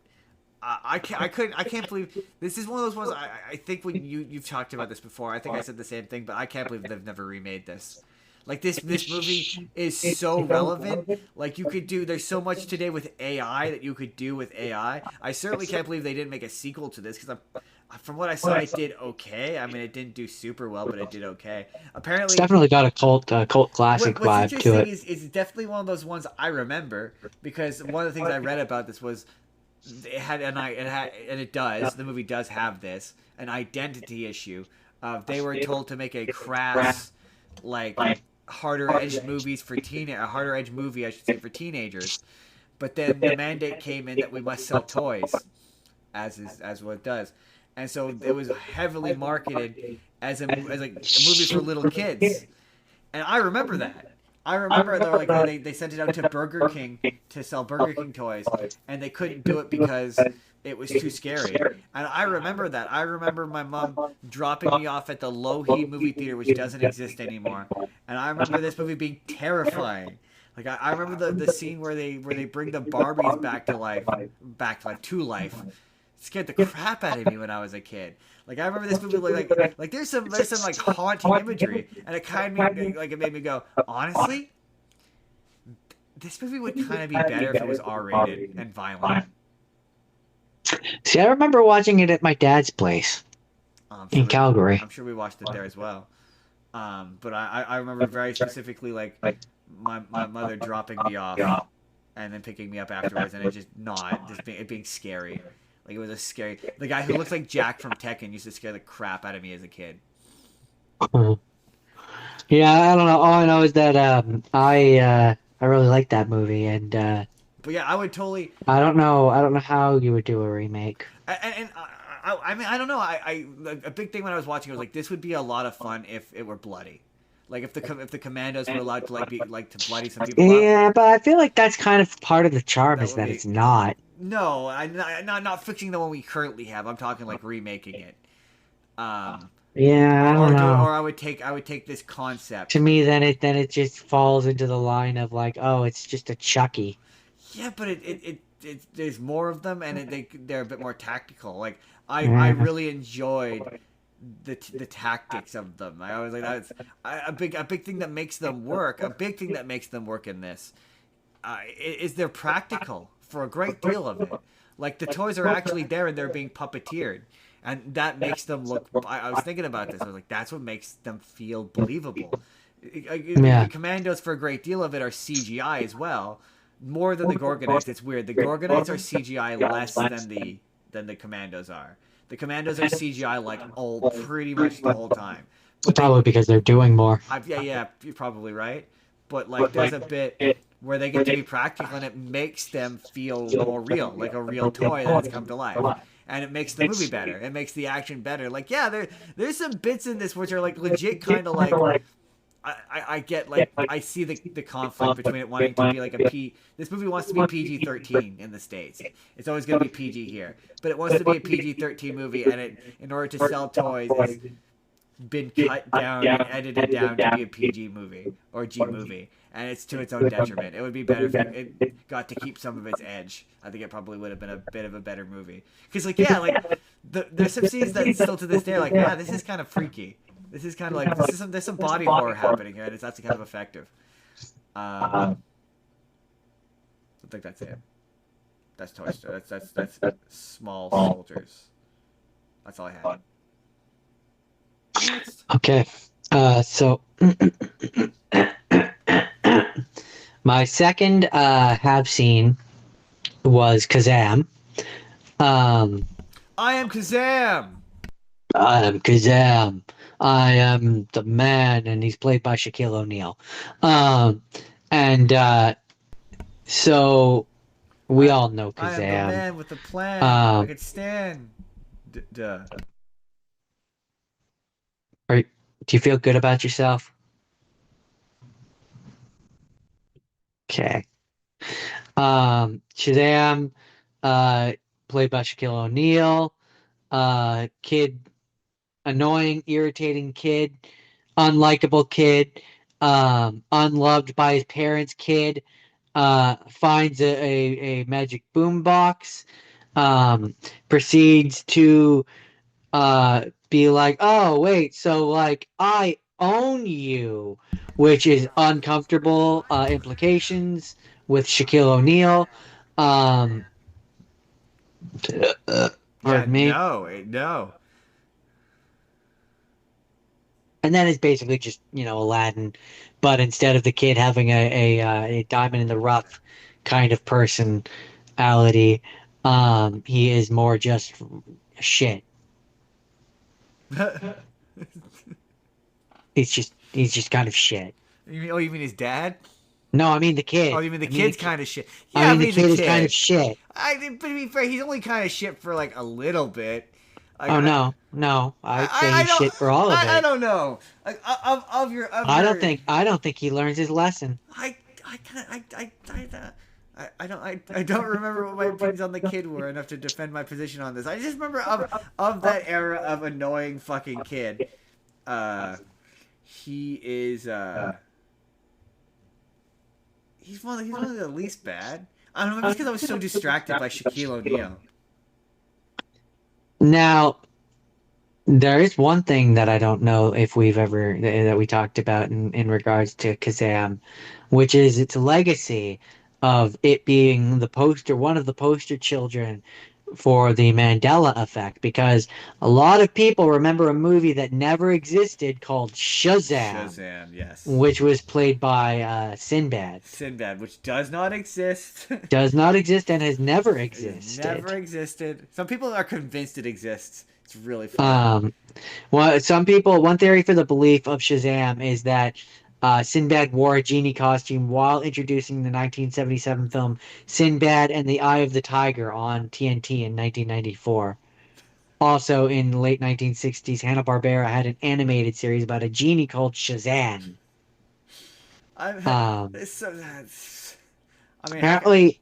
Apparently, the earliest reference to that Mandela effect dates to 2009, where an anonymous Yahoo Answer user made a post asking other users if they remembered it. I mean, Jordan. So that was when the timeline shifted, and it went from being Shazam to Kazam, Justin. He's a genie that raps. Yeah. Not very well. Because Shaquille O'Neal had an album, Jordan. Did he? Yeah, that's why he raps. Oh. He has a terrible album. Oh, how unfortunate for him. Right. Yeah, Shaquille O'Neal's performance in the film was considered poor and has since been referenced in a number of movies, including Scary Movie. Yeah, yes, it was. Yeah, it was. Yeah. I don't care. I still like that movie. I don't care that it's bad. O'Neal said, "I was a medium-level juvenile delinquent from Newark. who always dreamed about doing a movie. Someone said, "Hey, here's $7 million. Come in and do this genie movie." What am I gonna say? No. So I did it. Yeah, Yeah, that sounds about that right. sounds about right. That would be me. I seem to recall being like saying that this movie felt like it was originally a PG-13. Yeah, I think that's what it was. There's a bunch of shit involving the dad that feels like it was chopped up and chopped in from another fucking version of the screenplay. Oh yeah, he's a criminal who's like. But I seem to recall being like, this movie feels like at one point the kid wasn't a kid, like the kid was an adult. Or at least it feels like in the original incarnation. I don't know about adult, but it feels like in the original incarnation he was like 16 or 17, like older. Something like that.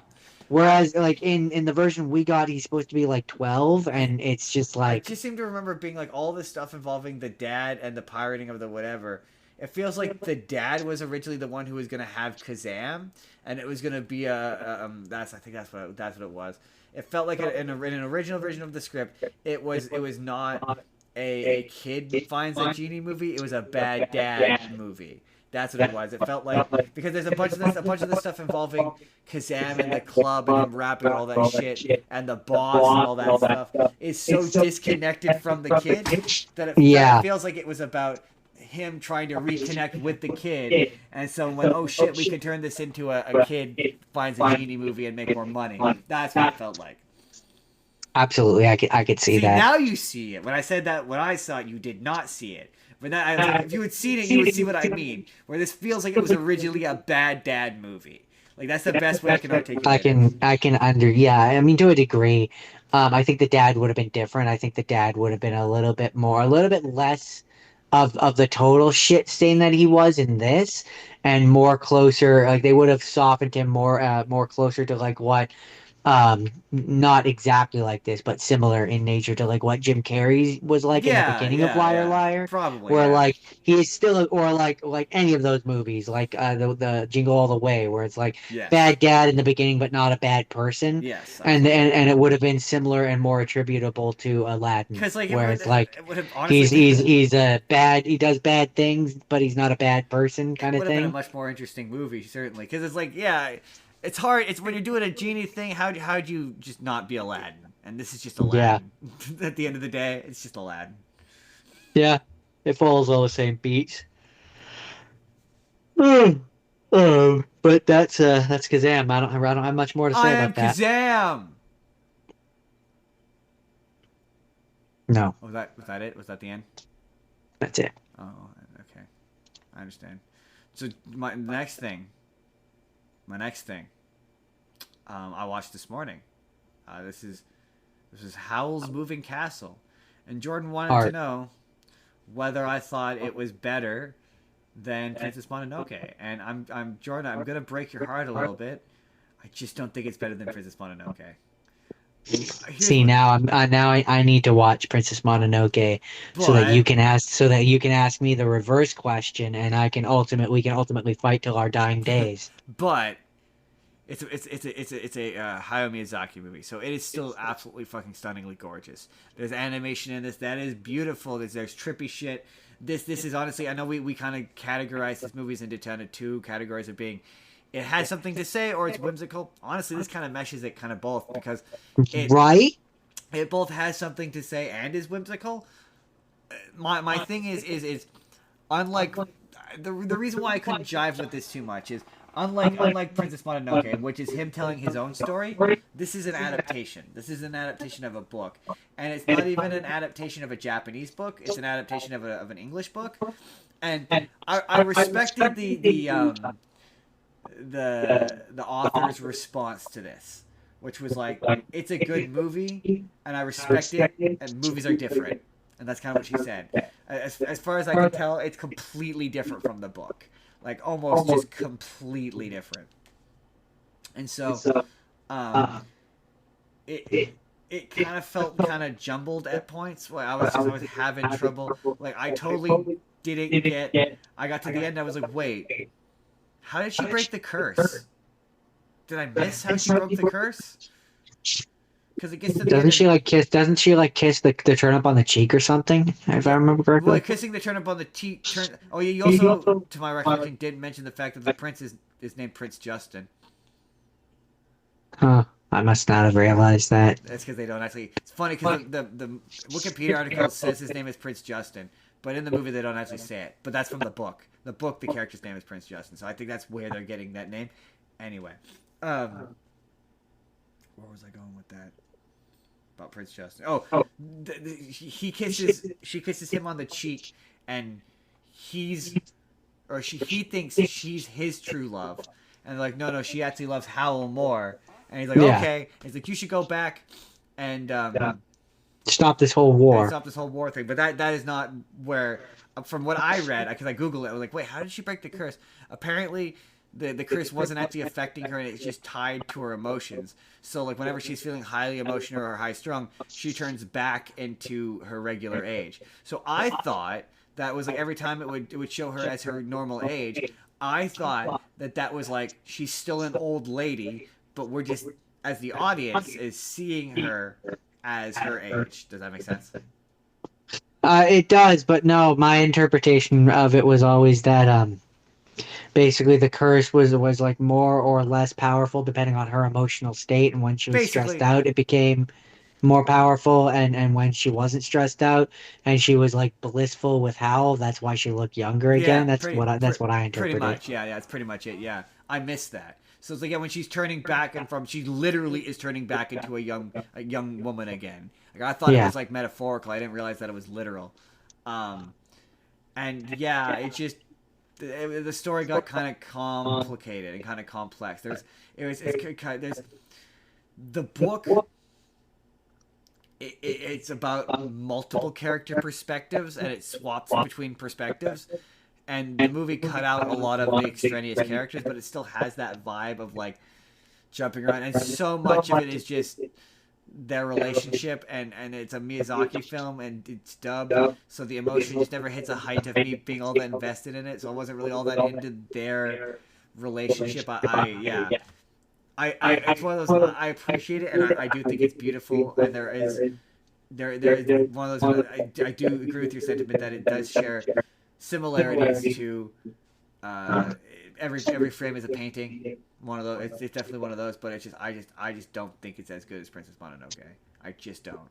Yeah, I'm gonna have to watch that one, and then we'll argue to our dying days. It's very funny because it definitely made me go, I do want to watch Spirited Away when we come back to anime in a month and a half. I want to do Spirited Away again and see how I feel about that. Because that's what made me that's what happened with this. I think I want to go back to Spirited Away because I haven't seen that movie in like friggin' years. But yeah, I really did like it. I mean, it's hard not to like a Miyazaki film, but yeah, no, it's still not my favorite. It's still in my opinion not the best. That is still Princess Mononoke.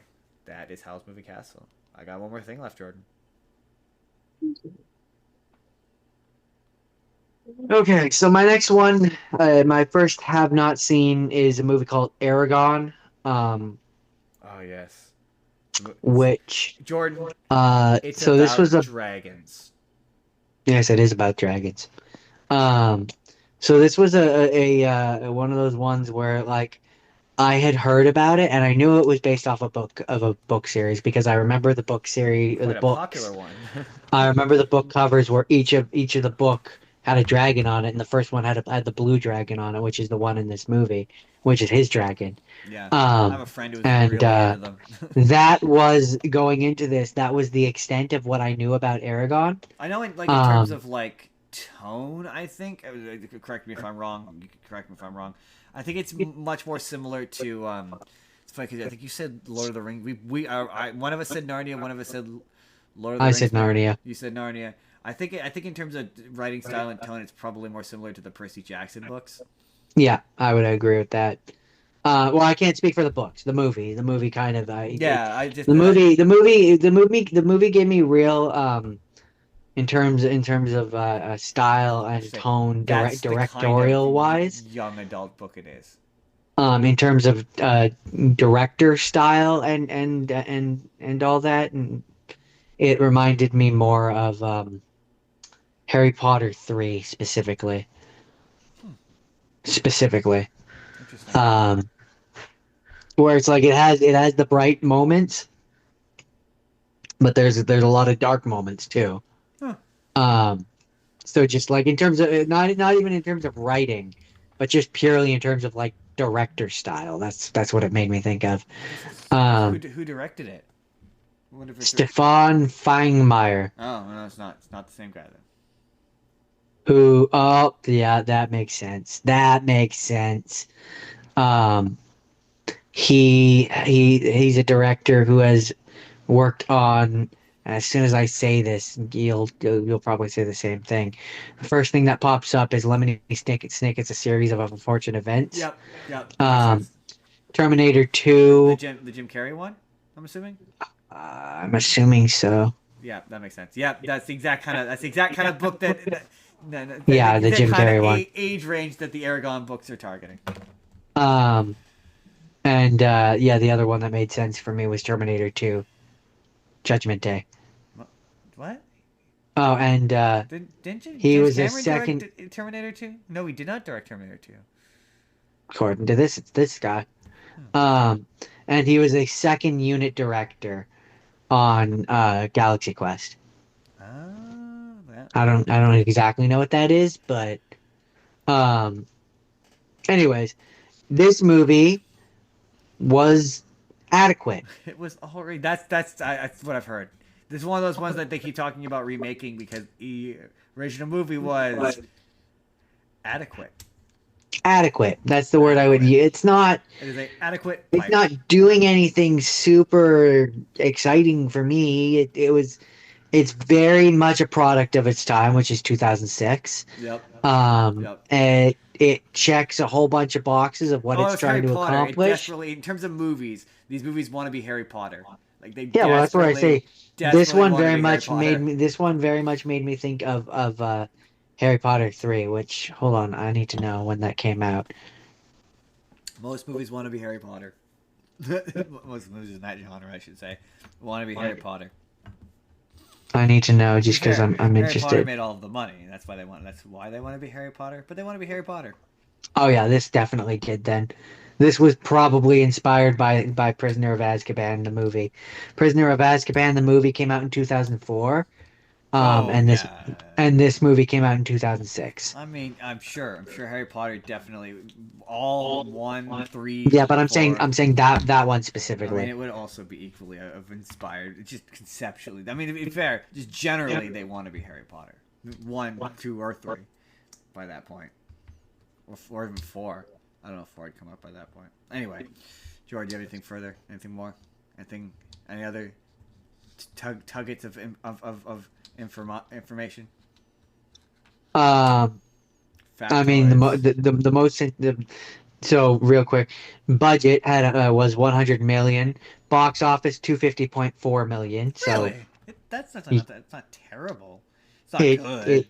Not great, but it's not terrible. It's not terrible. It very much did feel like one of those ones where it's like I feel like I'm missing a bunch of context that the books would give me. Yep. It doesn't, but it also wasn't. Dune was like that. Where it's like I feel like if I'd read the books, a lot of this would be sinking in a lot better, a lot more. Huh. Interesting. So last thing in regards to Aragon, was that on July 25th, 2022, Variety reported that a live-action television series adaptation was in early development for Disney Plus, which I guess went nowhere. No, it's one of those. Then that became a movie at one point. It's one of those franchises they've tried to bring back a bunch of times because the books are stupid popular. Yeah, that's all I have to say about that one. They keep trying to bring it. They've tried to bring it back more than once. So, Jordan, my final thing of the week. It's time for the final thing of the week. Jordan, it's the thing I'm sure you're probably the most interested in. I definitely would like to hear what you have to say about it. It's Stranger Things Tales from 85. 85? 86. So was it as bad as it looked? Okay, Jordan. Let's here's the thing, right? It's Tales from 88? That can't be right. I'm pretty sure it's 86. Anyway. I think it's 88. Is it 88? I don't think it's 88. Let's find out the correct year. 85. It's the Tales from 85. Um, well, okay, if you're okay, to start off with, I just overall thoughts summarized is that 5 words or less. if you're a fan of Stranger Things, you're probably gonna hate this, but because I'm not a fan of Stranger Things, I just kind of really dug this. Okay, This was that was way more. That was way more than 5 words. that I was kind of surprised by how much I like this. Okay, the number one thing I've always said about Stranger Things is that the episodes are too long, that they are meandering garbage and they go on for too long. This immediately solves that problem by being 25 minutes an episode, 25 minutes a piece, roughly. Like it varies, but it roughly sticks within 25 minutes a piece, and it's for the better. This show moves at a clip, and honestly, it's kind of good. Like it does suffer a little without bit from, giving without giving full details, I need to know before you go any further, before you get any further in this, how expendable was expendable character? Not very. Huh. She turns out to be pretty indispensable, actually. I'm a little disappointed. She doesn't die.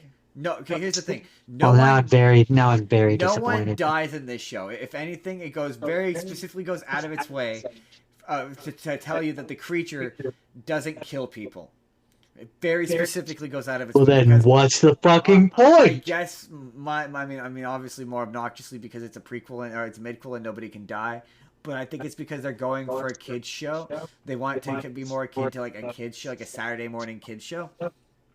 And like in that regard, it does still kind of suffer from the fact that it has no stakes. It's Stranger Things, but it still has some pacing problems. There's certain moments which still go on for too long, and it still kind of drags at points. But like the big thing, we'll do all the good things before I get to the bad things. We'll do all the good things up front. Because it's animated, characters can now do things that they can't do in live action, or that are expensive to do in live action. So, I don't want to give away too much, but I will spoil this one moment. Just because mostly because it illustrates my point. I won't give you any context for it, though. But a big thing is now, because it's animated, 11 can just use her powers indiscriminately, and so she does. She'll lift things up randomly, throw people. There's points where they're like fighting monsters, and she's just like tearing through them, like throwing them and batting them. At one point, she lifts up a manhole cover and just decapitates one of them, and it's fucking sick. There's a bit where they all get like a series of weapons, and there's a couple of honestly kind of sick action sequences that are like really genuinely really fun that like the regular show could never do because they just wouldn't have the money for this. This would be exorbitantly expensive, and because it's animated, the monsters actually now have character and personality, and like their designs kind of sort of look interesting. Not really, because it's still Stranger Things, and none of the monsters have any definable characteristics or personality, but they at least kind of look cool. It's confusing though, because there's a bit where it's like, wait, they treat them like they're just animals, but then there's a point where like one of them is like walking down the hallway, like scratching the hallways like he's Freddy Krueger, and it's really weird. So the bad sounds bad. No, honestly, it's really good. Like if you like solidly animated action sequences, it's honestly not bad. But okay, the stuff that makes it bad. Well, not bad. Bad is not the word I would use. Okay, cliche. First and foremost, honestly, this is another sort of good thing. I quite like the art style. The art style, it's weirdly expressive. So like the characters are all highly emotive. Like it not almost looks real, but it's so stylized in a way that they all get to be emotive. It's kind of interesting. The negative side of that is that the art style and animation are too good for this show. Like it's wasted on a second string fucking animated Stranger Things show that half the audience is gonna watch anyway. Like, this would be better served if this were in a movie or show or something that was different and creative and unique. Or a video game? Well, no, even a standalone, like animated affair, it would look better in a decent theatrical movie. Like it's honestly that good. Like or a video game. um Because it looks like a video game. the most distracting thing, hold on, I'm getting there. Hold on, hold your horses. The other bad thing that's immediately distracting and awful is the voices will pull you right out of it. If you're anything like me, none of them sound right. None of them sound right, and it's only bad for the core cast because as it spreads out, like the core cast looks almost exactly like they do on the main show. But then the adults, like the older kids, like Steve and Nancy, don't really look like they do on the show. And then the adults look nothing like they do on the show. And the voice acting ranges from all right to not bad. Like, I won't lie, the guy playing Dustin, Gaten Mazzarato, it's honestly sounds like Dustin. It's honestly pretty good. The guy playing Lucas, I don't know how to describe it, but you know that like really annoying wailing whining kind of tone of voice that the actor who plays Lucas does when he's complaining about stuff? He kind of nails it. It's kind of impressive. Like if you close your eyes, you would think it was Lucas. Like it's honestly not bad. I just don't believe that's true. But like they're not all good. Like they're not all good. Like the girl playing Sadie Sink's character is awful. 11 is terrible. The whoever is performing 11 just can't get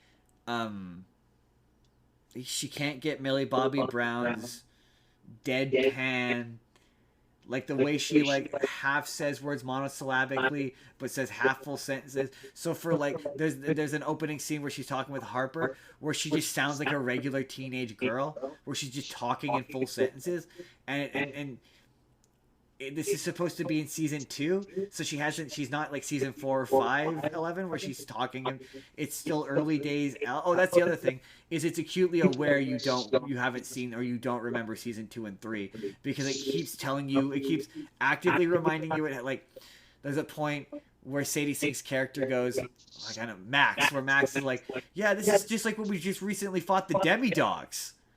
To remind you that's that thing that we just did. You remember? It was just like a week ago. Or there's a point where like, yeah, man, when the Starcourt Mall finally opens, that's where everything is going to finally happen. So you wink. So you remember that in season 3 that it happened at the start. So this whatever this show is was a video game.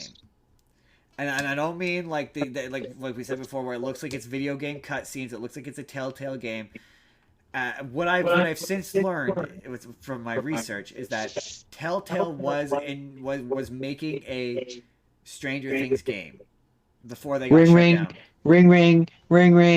Hello, can you hear that phone? But it's so much worse than that though, because like even as much as these look like they're just cutscenes from video games, it's not even that they just look like they're cutscenes from video games. So they were Telltale before they got shut down, before they closed down, were set to make a Stranger Things game that would have taken place in 1985 and would have taken place between seasons 2 and 3. Ring. This show, I cannot say as to whether or not what it became was always that, but this show definitely feels like it was based on the outline of what would have been that game. Because number one, it introduces a new character who is very definitely the main character of a video game. That like you're like, she's expendable character. She's player character. That's what she is. She is player character. But the character, which means she's expendable. She'll die at the end. No, see, expendable. The main character is not expendable. That's the difference. But there's so many scenes in a Telltale game. They are.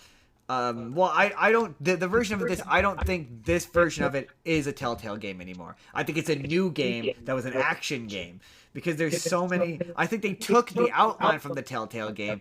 And this was going to be an action game because there's so many of the scenes in this show are characters get split off into pairs to go do video game levels. So like it completely cuts out the adult characters because you were never going to play as the adult characters. So like Hopper is in like one episode. Nancy and Steve are in like one episode. None of the other parents are in it remotely. And they introduced 2 new adult characters who are now in this. But like, there's an episode where like Max and I'm probably forgetting the character's name now. The black Lucas, where Max and Lucas go into the sewer, and it's just like a stealth level where they're walking through the sewer, and then there's a section where they're getting chased, and you can tell that was a level. There's an episode where it's Will,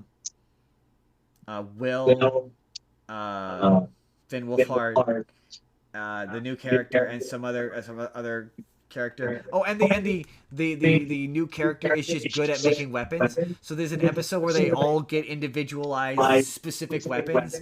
So like oh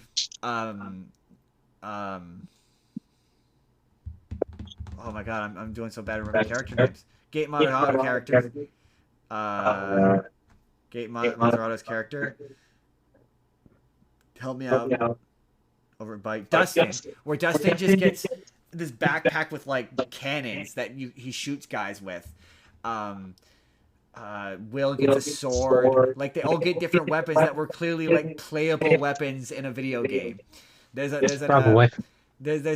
many of the bits I told you about which are sick, which is just like 11 just tossing guys. There's a bit where 11 is cut off on her own and she has to go through the blizzard, and that's just clearly a level where you had to play as 11.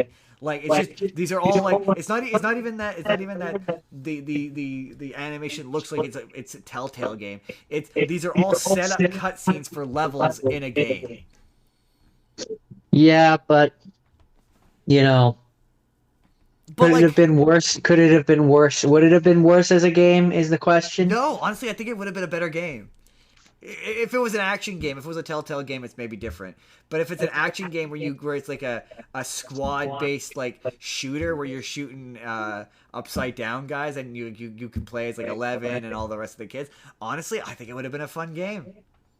But it's a fun show. Like that's the thing is like I like this because it's everything that Stranger Things isn't.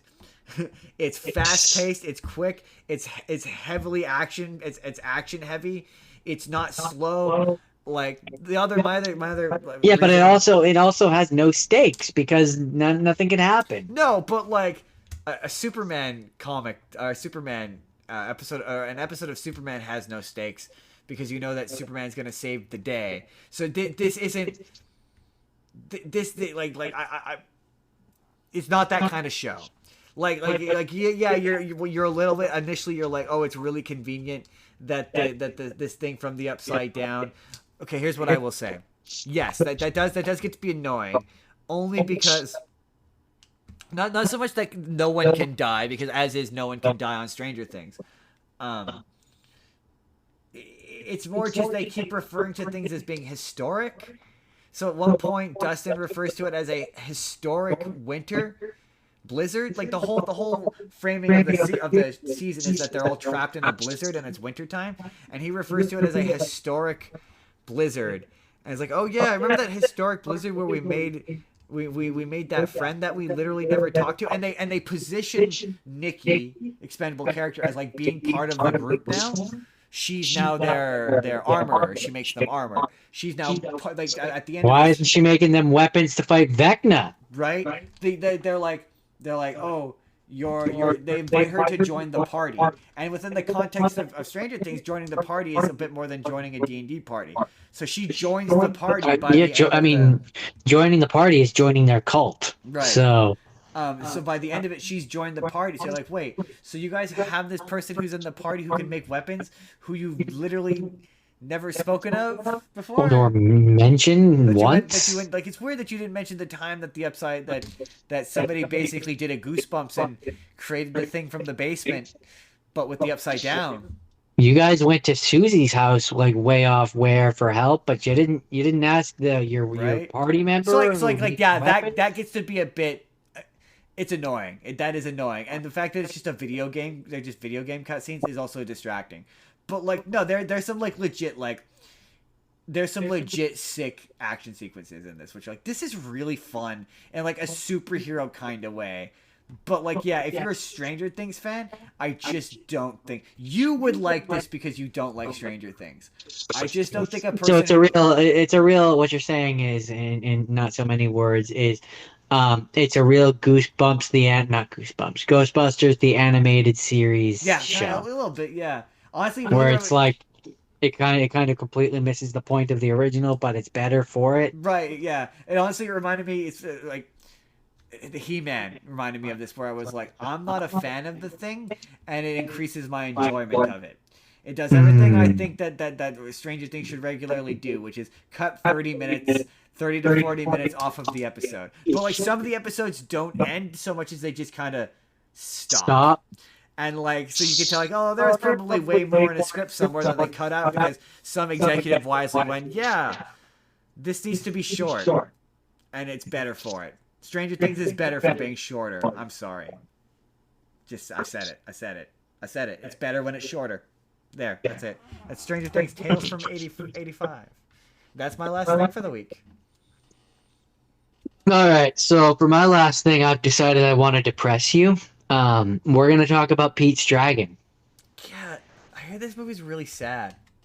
I mean, right off the bat, it launches you into the sad times, Justin. Like, almost immediately. Pete's scared or upset or something. He's reading his book, and his parents are driving the car, and his mom is all like, oh, it's going to be okay. And his dad's like, yeah, being scared is just the first step of an adventure. And then they tumble the car, and they both die. What the fuck?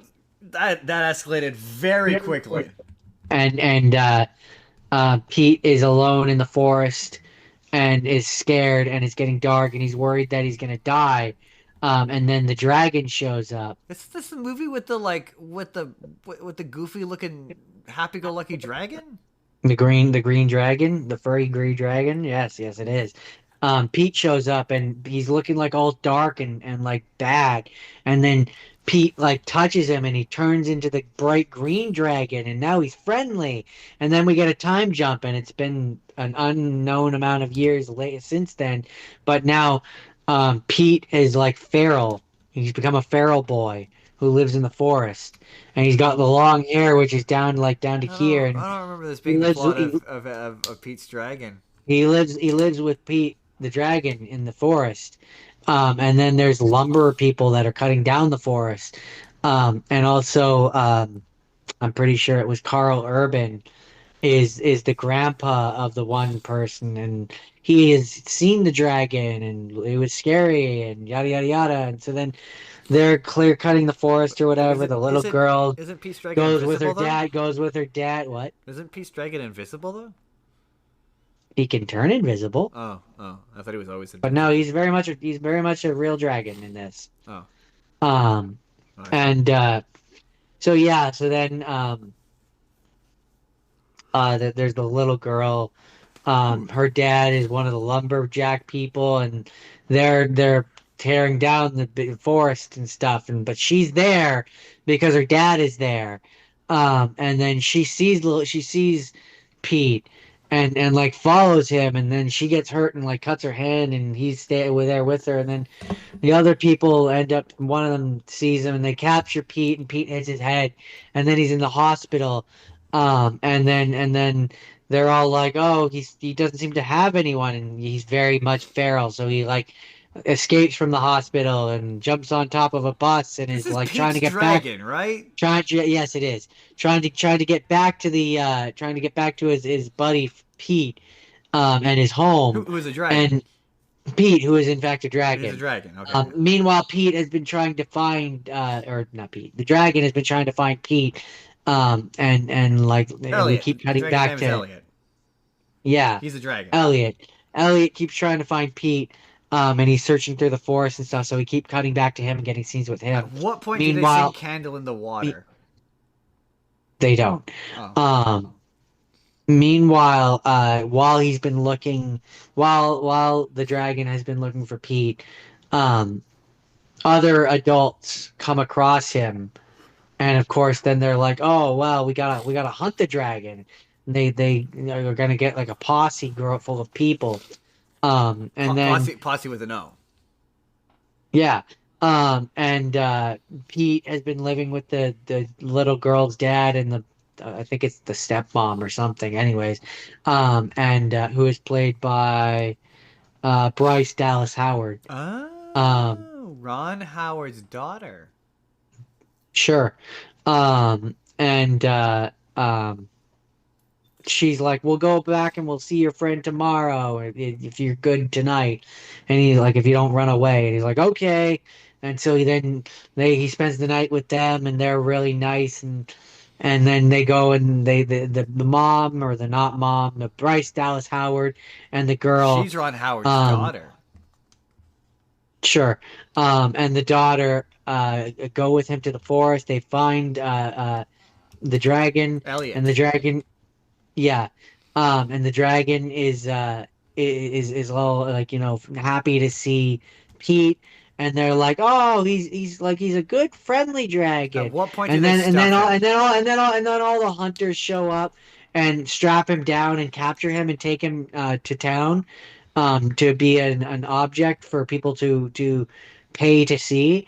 Um and so then Carl Urban, the feral boy Pete, and the girl help the dragon escape, and then there's a whole chase scene, and then at the end of it, the little feral boy Pete and Pete's dragon go back to where Pete and the dragon had been living, and Pete's all like, "I can't, you can't, we can't stay here.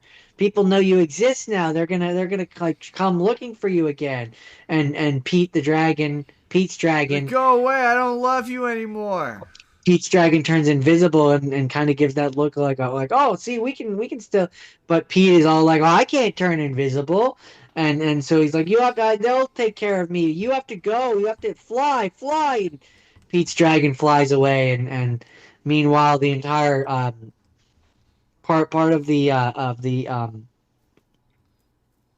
uh, Yeah. overarching thing of this is that I think it was this one anyway. It might have been no, this might have been one of the other ones. One of the movies, there's an old man who is telling the story. Actually, now that I think about it, no, that's the water horse one. Ignore that. But at the end of it, we do find out that um, Pete never saw the dragon again.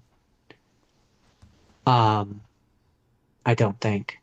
Well, No, see, that's this is where all these movies where a boy meets a young mythical creature are merging together. Because no, now I'm definitely once again I'm thinking of the Water Horse movie, where at the end of it, you find out that the Loch Ness monster that the kid had been with died, and a new kid finds a new egg. I'm mixing up my movies.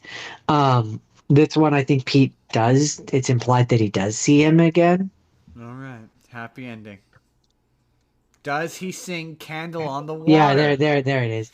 Um, Pete and his family eventually go on vacation to see that Elliot is finally reunited with his fellow dragons. With No, I candle don't think I on don't the think Smoke on the Water or no whatever is in this. candle on the water. Or Yeah, I don't. the joke being is that the song "Candle in the Water" is from the original Pete's Dragon. Oh no, it's never mind. So the film does not contain any songs from the original film. One song from that film, "Candle on the Water," uh, was recorded especially for the soundtrack album I knew it. by by the band Ockerville River. Never heard of them, but I know the but song. but it wasn't in the movie. The candle on. The only reason why I know that song is because there used to be a collection of cassette tapes that was Disney songs, and the final tape in the collection was random songs from random movies you've never heard, and that was one of them.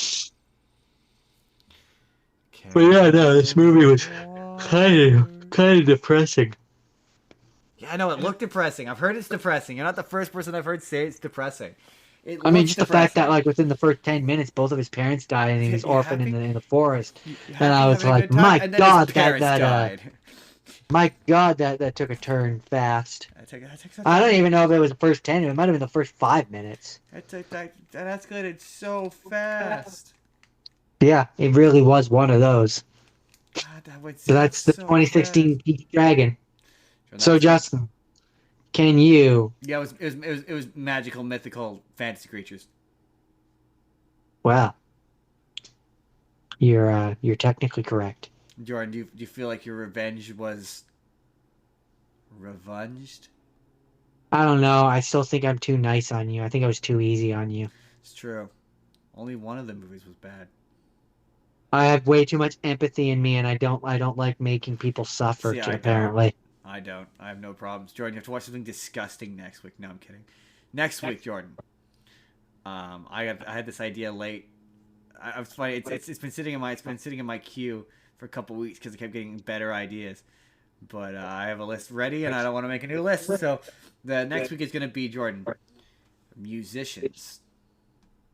So Jordan, it's not musicals, but it can be a musical. But the people have to play instruments or sing music in the movie. Don't so worry.